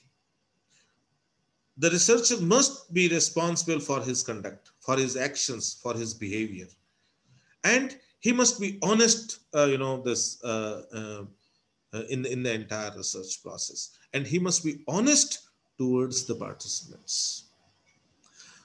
जब हम participants की बात करते हैं तो चार ऐसे issues आते हैं जो पूरी तरह से पार्टिसिपेंट्स जो हैं उनसे जुड़े हुए हैं.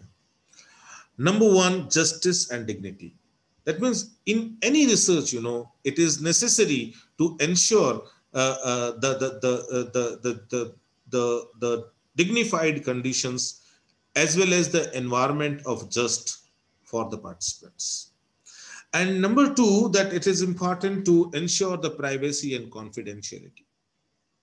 ये बहुत जरूरी है कि उस रिसर्च के अंदर जो पार्टिसिपेंट्स हैं उनकी प्राइवेसी और उनकी जो गोपनीयता है उसको संज्ञान में रखा जाए. ये बीच में जो तीन बातें आती है ये बहुत महत्वपूर्ण हो जाती हैं, लेकिन ये दोनों के लिए महत्वपूर्ण है. रिसर्चर और पार्टिसिपेंट्स के लिए दोनों के लिए महत्वपूर्ण है, क्योंकि कई बार रिसर्चर जो है, ठीक है, so he researcher is basically what we call it may be hired or a nominated person for a particular research organization. ठीक है। तो माल मैलेफिसेंस की जो एक बात आती है, पहला तो माल मैलेफिसेंस का मतलब ये है कि you must ensure that there is no harm for anybody in this entire research. ठीक है, there is no space for any harmful situation, be it for researchers or research participants or the subjects of the study.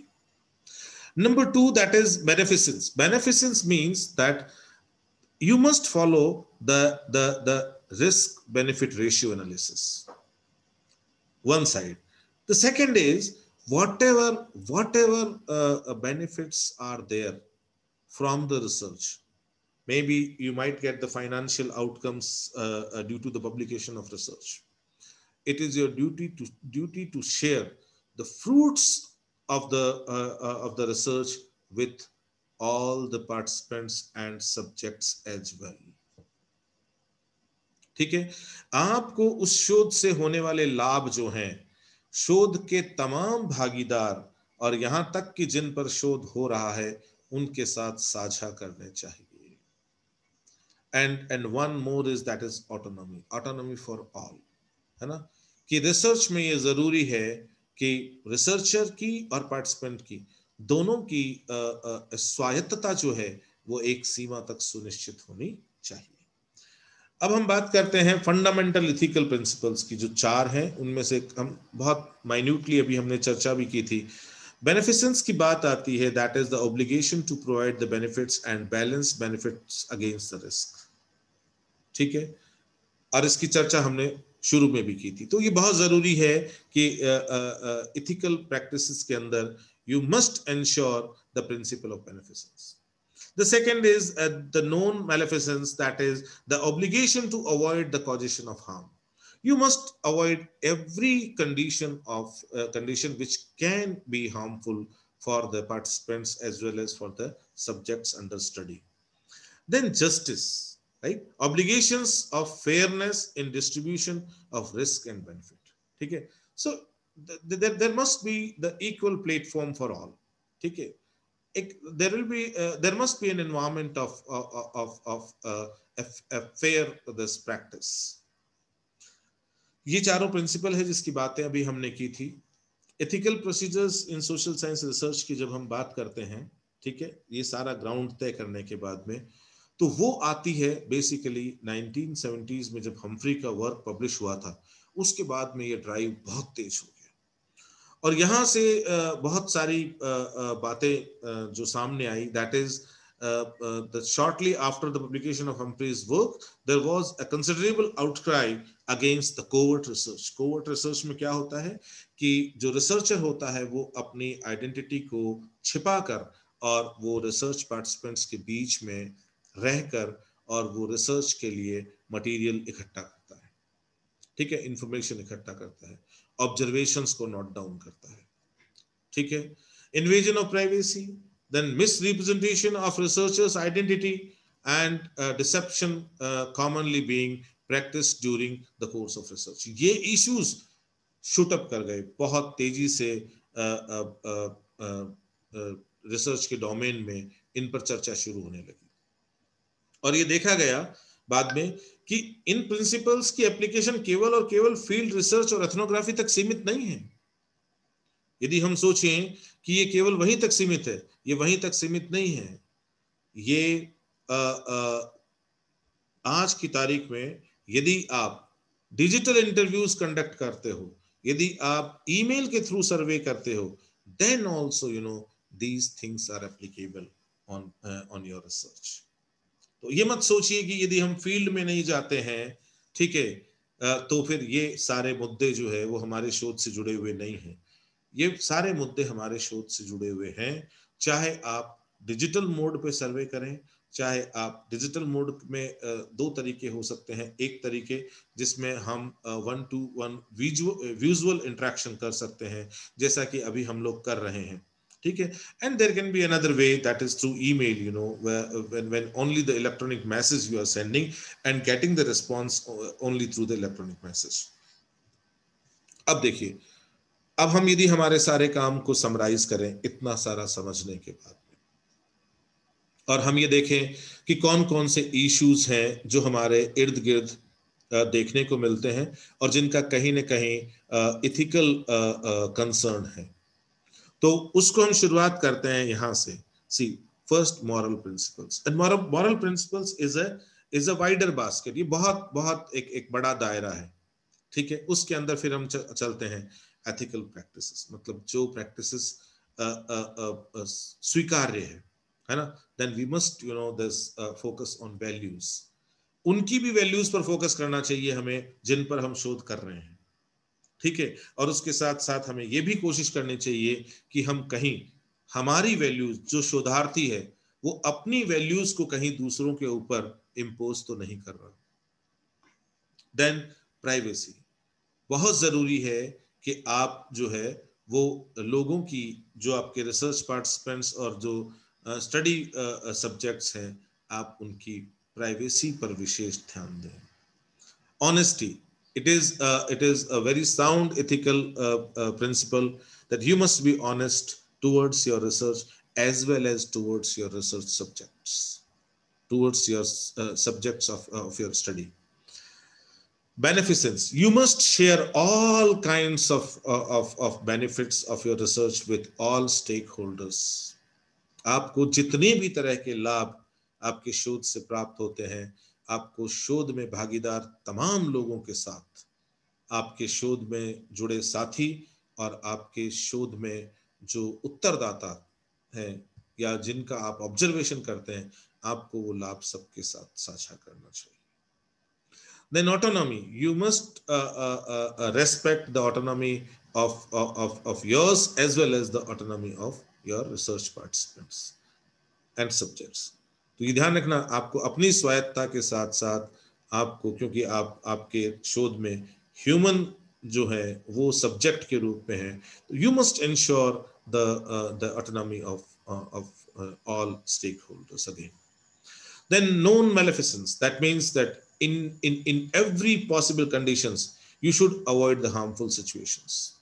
आपको ऐसी situation को avoid करना चाहिए जो research participants या जो सब्जेक्ट है स्टडी के, उनको किसी भी तरह का हार्म पहुंचाने की दिशा में हो। Then integrity, it is the aspect which is related to the researcher. जो रिसर्चर है उसकी इंटीग्रिटी की बात हो रही है ना। और respect for all the participants, जो भी आपके रिसर्च में पार्टिसिपेट कर रहे हैं, you must have deep respect for every this member of your research. Rules, you must follow the rules and regulations, है ना। And then justice, that you must create an environment where there is a fair treatment with all. Dignity, in any case you don't have a right to play with dignity of others. So it is very much necessary that during your research, even after your research, you must consider this question of dignity at every step, that you must ensure the dignified environment during the research and even after the research for the participants. ठीक है, आपको हर हालत में आपके जो शोध के participants हैं, आपके उत्तरदाता हैं, ठीक है, उनके सम्मान पूर्वक जो अस्तित्व है उसका आपको सदैव संज्ञान रखना चाहिए। कॉन्फिडेंशियलिटी, शोध का ये नियम है, ठीक है। You must keep the information confidential related to the subjects until and unless the subjects under study are not allowing you to make it public. Competence, this is again related to the researcher, that researcher must have the competence to carry out a particular research. ठीक है, तो ये हम जितनी भी बातें अभी तक हमने करी है, ये उन सब को समेट के और एक समरी के रूप में हमें हमारे सामने रखता है। और ये ऑलमोस्ट रिपीटिशन, इसलिए मैं इसको अवॉइड कर रहा हूँ। अभी हमने जो बात की है अगली 5 स्लाइड में उन्हीं की डिटेल है। इन्फॉर्म्ड कंसेंट जो है उस पे बहुत सारे डाइवर्स व्यूज हैं, और मैंने आपसे जैसा बताया कि एंथ्रोपोलॉजिस्ट जो हैं वो विशेष तौर पे इसके ऊपर क्वेश्चन रेज करते हैं कि भाई ये जो इन्फॉर्म कंसेंट है ये उनकी रिसर्च जो है उसकी उसकी मौलिकता को ख़त्म कर सकती है। उसके बावजूद भी आज भी लोग जो है, आज आप यदि किसी भी यूनिवर्सिटी का यदि एथिकल गाइडलाइंस उठाते हो तो उसके अंदर इन्फॉर्म्ड कंसेंट जो है that is an important this point. Privacy, ये आपको ध्यान होना चाहिए कि किस चीज को पब्लिक करना है और किस चीज को नहीं, क्योंकि आप यदि इस चीज की ध्यान नहीं रखोगे तो ये आपके सब्जेक्ट्स के लिए एक बहुत ऑकवर्ड सिचुएशन क्रिएट कर सकता है। Then respondents' right to control the information of research. ये एक ऐसी बात है जिसके अंदर लोग ये कहते हैं कि रेस्पोंडेंट जो है हमें उसकी कंसेंट लेनी चाहिए कि हम रिसर्च आउटकम्स को किस लेवल तक और किस प्रोपोर्शन तक पब्लिक डोमेन में ला सकते हैं।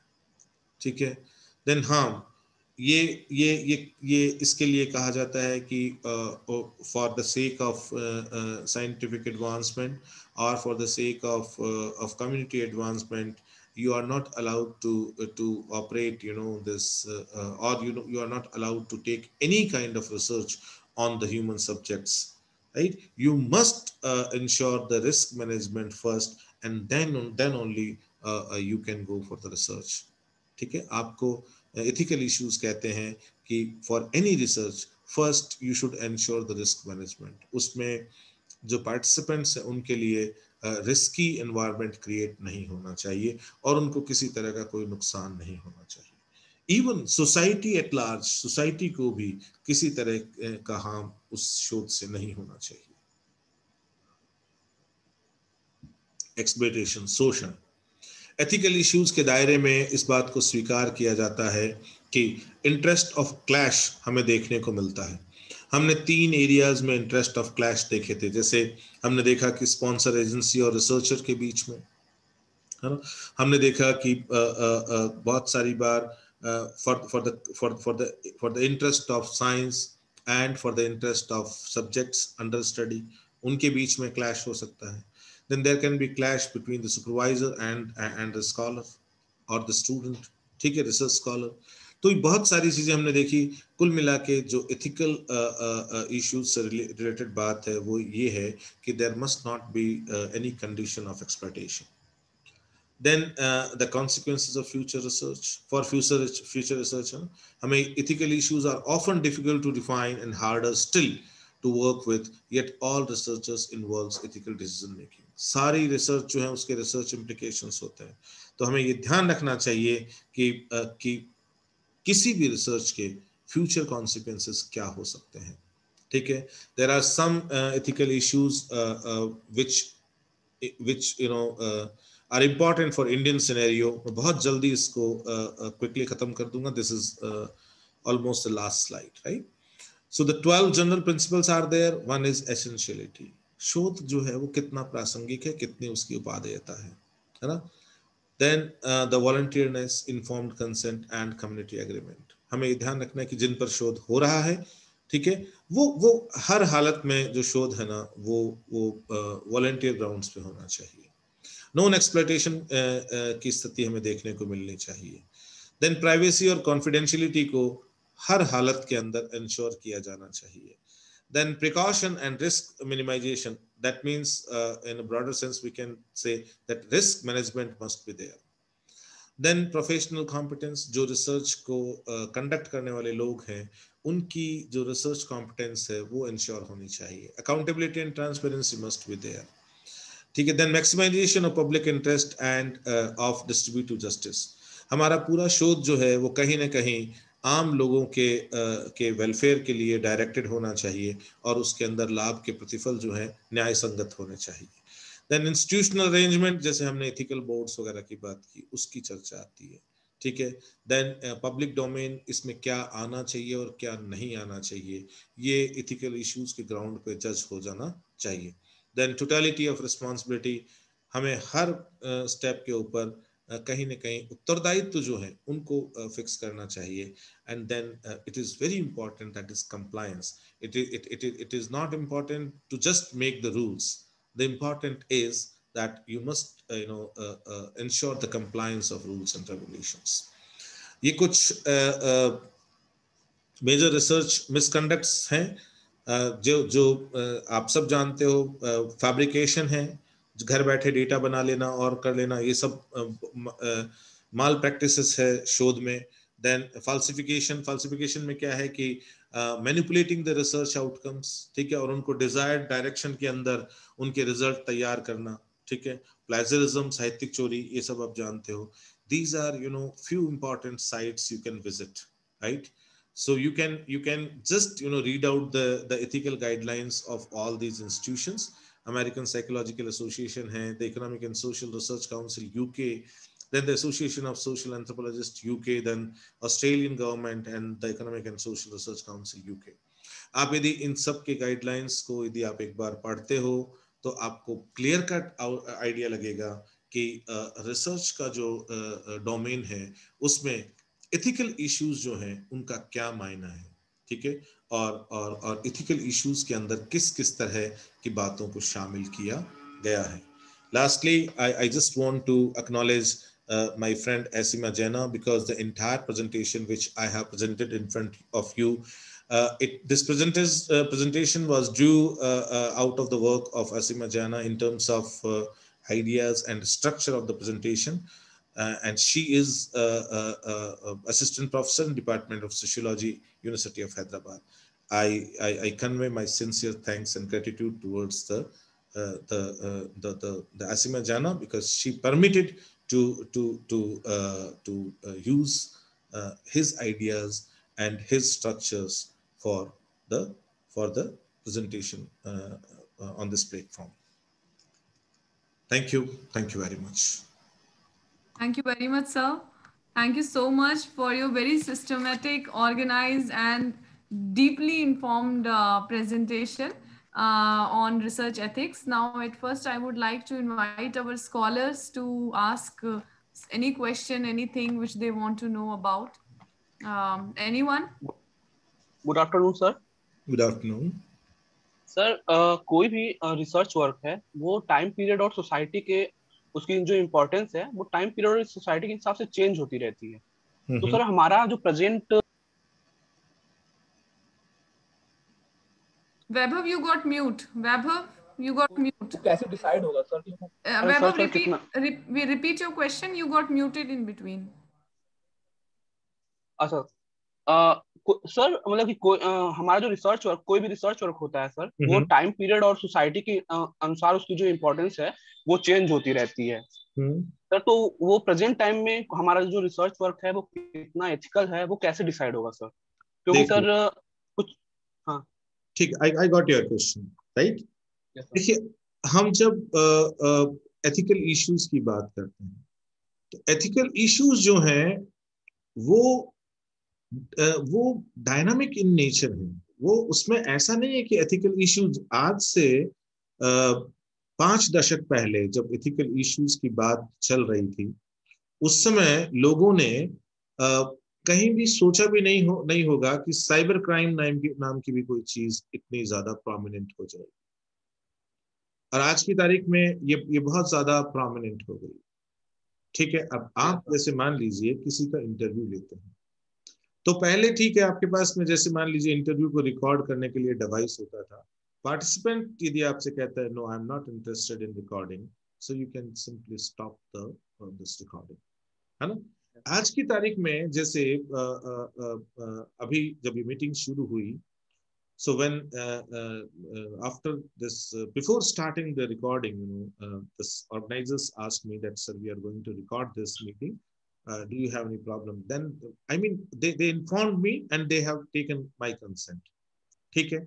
लेकिन आज की तारीख में बहुत सारे ऐसे डिवाइसेस हैं जिसमें आप यदि मीटिंग को रिकॉर्ड ना करो तो भी आपकी मीटिंग रिकॉर्ड नहीं दिखाई देगी, लेकिन आपकी मीटिंग रिकॉर्ड हो रही है, राइट. तो ये सारे इश्यूज आज से 5 दशक पहले तो नहीं थे जब हमने रिसर्च एथिक्स के लिए गाइडलाइन बनाना शुरू कर दी थी, ठीक है. और बहुत सारे इश्यूज आने वाले टाइम पे जब रेज होंगे तो निश्चित रूप से एथिकल गाइडलाइंस जो हैं उनमें मॉडिफिकेशंस। ठीक है, तो ये रिसर्च गाइडलाइन, हाँ, आज आप आज यदि काम कर रहे हो तो आज का आपका काम, आज की जो रिसर्च जो रिसर्च में जो एथिकल गाइडलाइंस जारी की गई है आपके इंस्टीट्यूशन के द्वारा, उसके अनुसार होना चाहिए। ठीक है, हो सकता है आज से 20 साल बाद में नेचर ऑफ रिसर्च बदल जाए, nature of guidelines for ethical issues भी बदलेगी उसके अकॉर्डिंग। ठीक है, तो ये चीजें, क्योंकि सोसाइटी जो है वो कंटिन्यूअस डेवलप होती है। ठीक है, तो उसके साथ साथ में एथिकल इशू कभी भी स्टैटिक नहीं हो सकते, वो डायनामिक ही होंगे। Anyone else? Good afternoon, sir. Good afternoon. Sir, most of the research ethics or the ethical values which you have talked or which are currently mentioned in the current scenario, like privacy, informed consent, justice, most of them apply in the situation when we rely more upon the primary data. Sir, what would be the research ethics that could be taken into account if our research is totally based upon or entirely based upon secondary data, except that of plagiarism, fabrication? What else that can be taken into account? Okay. What else ethical values? I got your idea, right? आपने देखा कि बहुत सारे जो work आप secondary source के रूप में लेते हो, sometimes you know that are falling under the unpublished category. ठीक है, but if you will go to the university, you can have access to the research work, or you can get you can this at least consider that work. अब उसमें मान लीजिए कि आपने उसकी guidelines नहीं पढ़ी, और उसकी गाइडलाइंस में पहले ही दिया हुआ है कि ये इस कम्युनिटी पे दिया गया काम है, जिसको जिस रूप में यहाँ पर दिया गया है उस रूप में दूसरी जगह प्रस्तुत नहीं किया जाए, और आपने उसको रेप्लिकेट कर दिया, तो मुझे बताइए क्या ये वायलेशन ऑफ एथिकल इश्यूज नहीं होगा क्या? यस सर, होगा। ठीक है, तो प्लेजरिज्म नो डाउट वो एक बहुत बड़ा इशू है। ठीक है, जो एथिकल इश्यूज से रिलेटेड है when we talk about the secondary data. ठीक है, तो वो सेकेंडरी डेटा से रिसर्च के अंदर वो तो सबसे बड़ा एरिया है। Second, tell me one thing कि फैब्रिकेशन की जब बात आती है ना, तो क्या हम सेकेंडरी डेटा में क्योंकि आपने पहले ही मुझे ये बात कह दी थी कि जिन चीजों की चर्चा कर चुके हैं हम उसको शामिल नहीं करना, लेकिन जिन चीजों को हमने शामिल किया था वो सबसे प्रोमिनेंट कॉजेज हैं ethical violation के when we are dealing with secondary data. Yes sir, I was asking that what else can we that is why I gave you the example of unpublished work. Thank you. Anyone else? Any other scholar want to ask?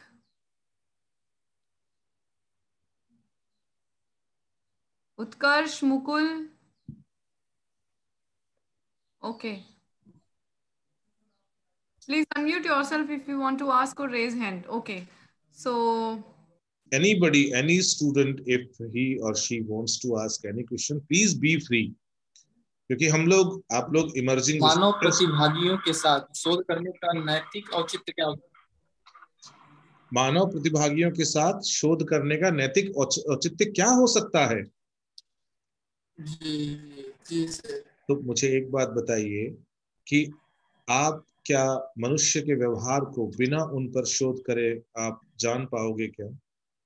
आज की तारीख में आपको ये देखना है कि exposition to the electronic screens या जो डिजिटल डिवाइसेस हैं, ठीक है, वो किस तरह के नेगेटिविटीज लेके आते हैं बच्चों में, है ना, कि बच्चे ज्यादा मोबाइल देखते हैं या ज्यादा टीवी देखते हैं या ज्यादा कंप्यूटर्स पे ऑनलाइन क्लासेस लेते हैं, तो किस तरह के कॉम्प्लिकेशंस आ सकते हैं। विशेष तौर पे ये इशू इमर्ज हुआ है आफ्टर दिस पैंडेमिक। ठीक है, ह्यूमन सब्जेक्ट के ऊपर ये रिसर्च होगी। क्या इससे आपको सोसाइटी को फर्दर डायरेक्शन देने के लिए आपको इनपुट्स नहीं मिलेंगे?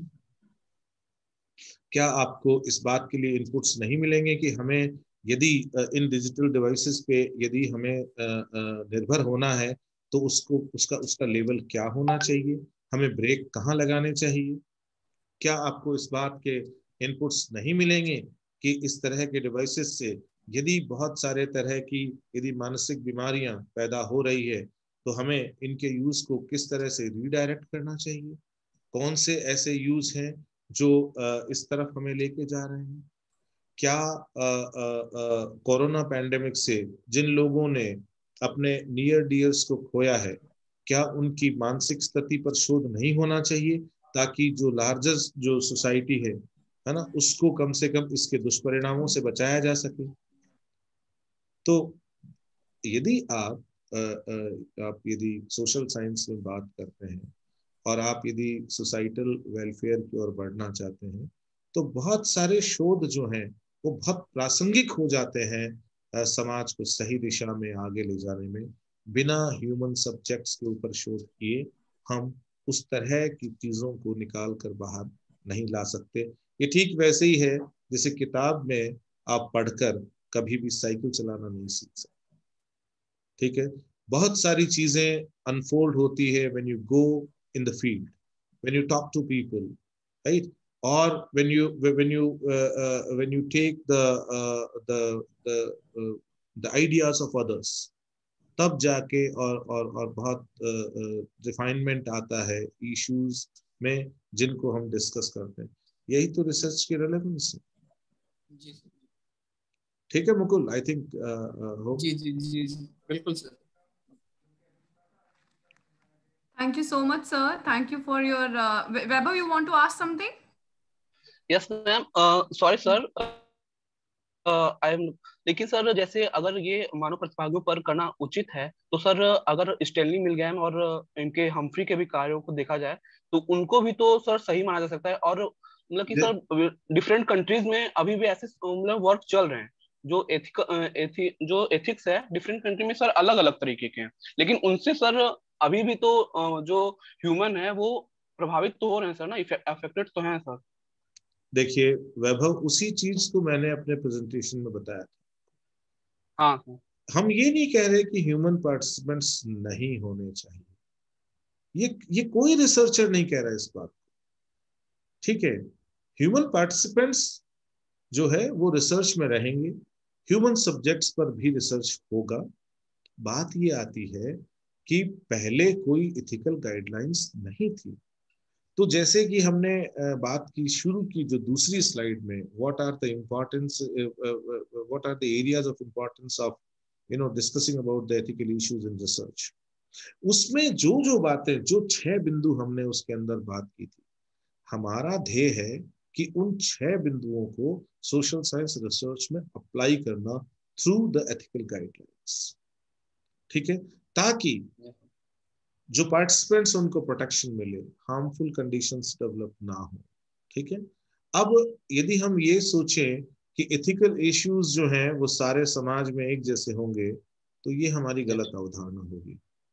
ठीक है, क्योंकि एथिकल इश्यूज जो है उसमें जनरलाइजेशन संभव है। हम पूरी दुनिया, पूरे मानव जाति के लिए कुछ बातों को हम जनरलाइज कर सकते हैं, जैसे हार्मफुल सिचुएशन क्रिएट नहीं होनी चाहिए। ठीक है, रिस्क बेनिफिट रेशियो तय होना चाहिए, लेकिन उसके बावजूद बहुत सारी ऐसी छोटी छोटी बातें होती है जो स्थानीय स्तर पर महत्वपूर्ण होती है। ठीक है, जो एक समाज के लिए गलत हो सकती है और दूसरे समाज के लिए उसका कोई प्रभाव नहीं हो सकता। मेरी बात समझ रहे हो? ठीक है, तो ये बहुत अलग, जैसे आप ये देखिए कि जिस तरह से हमारा समाज है और जिस तरह की वेस्टर्न कम्युनिटी है, अब यदि कोई रिसर्चर वेस्टर्न एनवायरनमेंट के अंदर यदि प्रोस्टिट्यूशन के ऑफ रिसर्च के ऊपर रिसर्च कर रहा है, ठीक है, तो उसकी लेवल ऑफ सेंसिटिविटी है रिसर्च का वो अलग तरह का होगा। And if in country like India, if you are if your research is on prostitutes, तो आपका जो लेवल ऑफ सेंसिटिविटी है वो डिफरेंट होगा। ठीक है, तो ये चीजें बदलती है ना, सोसाइटल सेटअप के साथ में चीजें बदलती है। there can be few general principles of ethical guidelines, but other than that, there are regional issues also which we have to consider when we talk about the entire research process. Thank you so much, sir. Okay, sir. Thank you, sir. Anyone else? Thank you, sir. Mukul, you are unmuting yourself to ask something? No, ma'am. No. Okay. No questions. Okay. Ma'am Okay. Ma'am Yes. Good evening sir, आम सत्यम Sharma. Good evening sir मेरा question ये था कि अगर जैसे हम लोग main है, बट अगर कोई वुमेन टॉपिक पे जैसे हो गया वुमेन्स हाइजीन पे अगर रिसर्च करने गए थे, हम लोग अभी हाल ही में गए थे गांव में, तो सर वहाँ पे ऐसा हुआ था कि वहाँ तो मतलब क्वेश्चन करने पर ही वहाँ लोग लाठी ले भगाने लगे। तो फिर सर ऐसे अगर करना और रिसर्च, मान लीजिए ये गलत होगा या सही, अगर कोई वुमेन्स टॉपिक पे मतलब कोई रिसर्च करना चाहे तो? Basically, sir, Satyam is asking like if a I male scholar, because we have gone to a trip in rural development, in rural geography. So he was in a team when he was surveying on the women hygiene in the village area. So I got your question. See, research में सत्यम एक बहुत महत्वपूर्ण बात होती है, ठीक है। आपने मजाक में कई टिकटॉक देखे होंगे, जैसे एक रिसर्चर जो है वो एक महिला के पास जाता है और पूछता है कि आपके कितने बच्चे हैं, तो उसने कहा सब 4, और सेकंड क्वेश्चन होता है कि क्या आपकी शादी हो गई है, ठीक है। मैं लाइटर वे के अंदर आपको बहुत गहरी बात बताता हूँ, ठीक है ना। रिसर्च में एक्चुअल कंडीशंस को निकाल के लाना, ठीक है ना, ये आपको देश काल परिस्थिति को ध्यान में रखकर करना होता है। बहुत सारी सोसाइटीज में जहां पर मेल का फीमेल के साथ इंटरेक्शन जो है वो अच्छे से नहीं देखा जाता, in that case you have to have take some sort of help of your female colleague or any female researcher, because see your objective is to unfold the truth, है ना। आप वस्तु स्थिति को सामने लाना चाहते हो। आपको पता है कि उस समाज में आपके सामने महिला, आप कितने ही अच्छे रिसर्चर होंगे, but she is not going to open her mouth, वो नहीं खोलेगी अपनी जुबान। तो 2 तरह की बातें होती है। एक, जैसे मैं आपको इसका एक दूसरा एग्जांपल देता हूँ। जैसे आपने किसी से पूछा आपकी इनकम कितनी है, ठीक है। रिसर्च में आप कभी इस क्वेश्चन को पूछ के देखना, ये बड़ी ऑकवर्ड कंडीशन पैदा करता है। एक आप क्या करिए, एक आप धीरे धीरे उसके साथ में रैपो एस्टेब्लिश करिए, what kind of facilities you enjoy, do you have 4 wheeler, ठीक है। आप उसके घर में बैठे हैं तो आप उसके घर के इंफ्रास्ट्रक्चर को देखते हैं, then they slightly talk about the income range. I mean, for maintaining this, you must have this much of earning sources. इस तरह से आके फिर भी आप एग्जैक्ट जो उसकी रेंज है इनकम की, शायद आप वहां तक पहुंच सकते हो, ठीक है। तो चीजें जो है ना, जैसे आपने हाइजीन वाली बात की, है ना।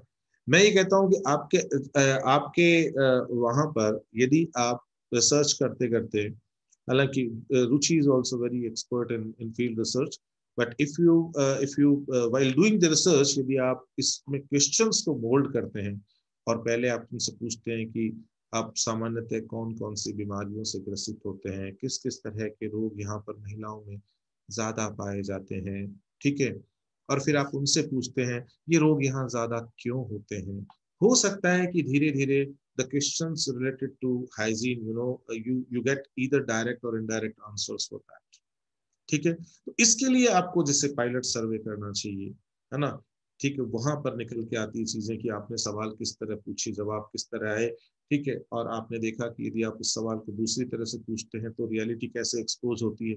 तो ये एथिकल इशू ये नहीं है कि आप मेल होने के नाते आप फीमेल का इंटरव्यू ले सकते हो या नहीं ले सकते।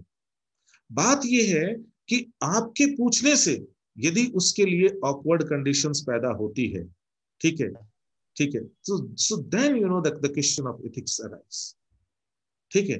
आपके पूछने से उसमें she must not feel humiliated, है ना?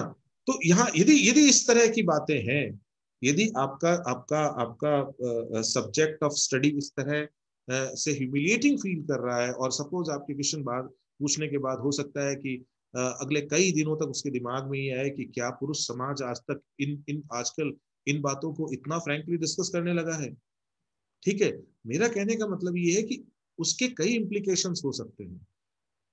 यही तो है रिसर्च एथिक्स की बात, जिसके अंदर आपको ये रियलिटी निकाल कर भी लानी है, ठीक है, और आपको सारी बातों का ध्यान भी रखना है।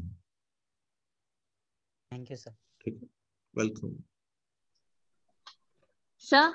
Yes Dipti, please ask. हाँ, यस बेटा। Ma'am sir, how to address the ethical issue between research supervisor and student, please tell. Research का एक बहुत जो एक बेसिक प्रिंसिपल है, there must not be any kind of exploitation. Exploitation को किसी भी सूरत में स्वीकार नहीं किया जा सकता एथिकल ग्राउंड्स पे, because there is a differential power equation between the supervisor and the student. Student और सुपरवाइजर की पोजीशंस अलग अलग होती हैं, और उनके अंदर कहीं ना कहीं पावर गैप होता है, ठीक है। और रिसर्च एथिक्स इस बात को इंश्योर करने चाहिए कि इस पावर गैप का किसी तरह से कोई गलत इस्तेमाल ना। इसीलिए कहने को आपके यहाँ जहां पर भी शोध होता है वहां पर डिपार्टमेंटल कमिटीज होती हैं, वहां पर डिपार्टमेंटल कमिटीज के सामने आप अपनी बात रख सकते हो, स्टूडेंट अपनी बात रख सकता है, टीचर अपनी बात रख सकता है, गाइड अपनी बात रख सकता है। यूनिवर्सिटी लेवल पे बहुत सारे ऐसे मंच होते हैं, है ना, जहां पर ये बातें यदि स्थितियां बिगड़ती हैं तो ये बातें जो है इसको रखा जा सकता है। तो इसकी मैकेनिज्म है, नो डाउट, इसकी मैकेनिज्म हमने डेवलप की है, इसकी इंस्टीट्यूशनल मैकेनिज्म भी हमने डेवलप की है। लेकिन इसके अंदर एक बहुत बड़ी चीज हमने देखी ना, कि रिसर्च में जो रिसर्च सुपरवाइजर है, ठीक है, he must be competent and honest. यदि वो कॉम्पिटेंट और ऑनेस्ट है तो वो कभी भी इस पावर इक्वेशन का फायदा नहीं उठाए, ठीक है। तो ये इस इशू पर मैं इससे ज्यादा नहीं बोलना चाहता बेटा, ठीक है, because there are so many dimensions of this, right? Yes, thank you sir. anyone else? Okay. Sir thank you sir. Sir मेरा क्वेश्चन ये है कि एज ए रिसर्च स्कॉलर क्या मेरा जो टॉपिक है स्लम ज्योग्राफी, तो जो मैंने फील्ड वर्क किया है पहले like before corona, and sir वो फील्ड वर्क अभी भी इन्वॉल्व रहेगा। तो सर एक मेरा बस अभी डाउट आ रहा है, क्या ये कोरोना सिचुएशन जो स्लम्स में रहते हैं लोग, वो आगे के मेरे क्वेश्चन को अफेक्ट कर सकता है? अगर ये करेगा तो फिर मुझे कैसे सर थोड़ा सा इसका It depends on the nature of question and nature of questions, and nature of study which you are following. ये तो डिपेंड करता है बेटा कि आपने किस तरह के इशू को लेकर और स्लम ज्योग्राफी पे अपने काम को आगे बढ़ाया, ठीक है। And if you feel that corona is having bearing on that, it's good. Why don't you change your interpretation, that's all. आपको खाली अपने इंटरप्रिटेशन में जो सच्चाई है कोरोना को लेकर या कोरोना पैंडेमिक को लेकर, केवल उसको आपको अपने तरीके से आपको उसको मेंशन करना है। उसके लिए कोई जरूरी नहीं कि आपका सिनॉप्सिस पास हो गया, है ना, तो आप अब उसके लिए बाउंड हो गए। आपके ऑब्जेक्टिव वही रहेंगे, ठीक है, आपका रिसर्च डिजाइन मेथोडोलॉजी वही रहेगा। बट इवन इन दैट, जहां इस सिचुएशन में भी जहां रिजल्ट्स पे आप ये सोच रहे हो कि भाई ये रिजल्ट्स कोरोना के कारण बदले हैं फर्स्ट और सेकंड सर्वे के बीच, ठीक है, identify the strong argument for those changes and try to give a new interpretation to the entire exercise. Okay sir. Okay, thank you sir. Thank you so much sir for such a systematic presentation on research ethics, and your presentation involve us everyone up to this level कि लग रहा था हम लोग अभी field पर ही हैं और सब instances को experience कर रहे हैं. And most of students, they also went on the trip, so they can associate very, you know, in very light mode कि कैसे उनको जो problems आई ethics को लेके, चाहे वो female से question करने में, बहुत सारी चीजें. तो बहुत ही लाइटली आपने बहुत कुछ समझाया, इंपॉर्टेंस ऑफ एथिक्स, उसका ओरिजिन, उसकी historic perspective, and by giving reference to various literatures and PAC, importance of privacy, anonymity and confidentiality, जो जब हम लोग खुद भी अपने स्टूडेंट्स को फील्ड पे लेके गए थे तो सबसे पहले you know we asked them that not to disclose the information of any women who is talking about something very important or something very private to her. So all these issues sir has tackled. I think sir के lecture पे अब मेरे लिए बोलने के लिए कुछ नहीं बचता. I'm very junior to sir and I was feeling like I am in the classroom. Thank you. Or Jitendra sir is teaching us. So thank you so much sir. Now I would like to invite Dr. Ankit Singh, one of our colleague and faculty in Department of Geography, to present a formal vote of thanks. He is a scholar of Allahabad, Central University of Allahabad and BHU. So he is also a new person in the department like me. So we are still considered that as new entrant in DDU. So I invite him to present a formal vote of thanks to you. And thank you so much, sir, that you spend so much of time on us. And I'm extremely obliged. No, it's my pleasure that you have given the opportunity to interact with young minds. Ankit, please, you are most welcome to present vote of thanks. Thanks, Dr. Ruchika. सर्वप्रथम sir मैं आपके सहजता और विनम्रता के प्रति बहुत आभार ज्ञापित करता हूँ. आपने इतने शॉर्ट नोटिस पे हम लोग के जो आमंत्रण है उसको स्वीकार किया, और सर आपने बहुत ही इंफॉर्मेटिव और सिस्टमेटिक वे में हम लोगों को जो रिसर्च एथिक्स है उसके बारे में हम लोग का ज्ञानवर्धन किया. साथ ही सर आपने जो रिसर्च एथिक्स के डिफरेंट पर्सपेक्टिव है, चाहे वो हिस्टोरिकल पर्सपेक्टिव हो या फिर वो नैन्सी वॉल्टन या हम्फ्रीज के संदर्भ में जो रिसर्च एथिक्स के बारे में बताया गया, और जो रिस्पोंडेंट और जो रिसर्चर के बीच के जो कॉन्फ्लिक्ट्स हैं, आपने बहुत सारे डिफरेंस पर्सपेक्टिव पे हम सभी का मार्गदर्शन किया. इसके लिए सर हम आपके विशेष रूप से आपके बहुत बहुत आभारी हैं सर, और आशा करते हैं सर कि आपका जो सानिध्य है वो हमें निरंतर हमारे डिपार्टमेंट को प्राप्त होता रहेगा. साथ ही साथ इस वर्कशॉप के ऑर्गेनाइजर डॉक्टर रुचिका के प्रति हम आभारी हैं कि उन्होंने इतने कम समय में, शॉर्ट ड्यूरेशन में इतने एमिनेंट प्रोफेसर्स को जोड़ा, और आप जैसे प्रोफेसर्स को जो लेक्चर है वो सभी प्रतिभागियों को इसके माध्यम से प्राप्त हुआ. और हम अपने vice chancellor sir doctor Rajesh Singh sir के प्रति भी विशेष रूप से आभारी हैं. साथ ही साथ हम अपने प्रोफेसर SK सिंह सर जो कि हमारे हेड ऑफ डिपार्टमेंट हैं, उनके मार्गदर्शन और सहयोग के प्रति आभारी हैं, जिनका निरंतर सहयोग हमें ऐसे आयोजनों के करने के लिए मिलता रहता है. अपने department colleagues doctor Swarnima, doctor Sarvesh, doctor Deepak Prasad के प्रति भी हम विशेष रूप से आभारी हैं, जो निरंतर ऐसे आयोजनों में विभागीय सहयोगी के रूप में हमेशा योगदान देते रहते हैं. और अंत में हम उन सभी प्रतिभागियों के प्रति भी आभारी हैं जो इतने ध्यान से और बहुत ही लगन से ऐसे लेक्चर्स को सुनते हैं, उस पर रिस्पॉन्ड करते हैं. और एक बार फिर मैं सभी का तहे दिल से शुक्रगुजार हूँ. Thank you.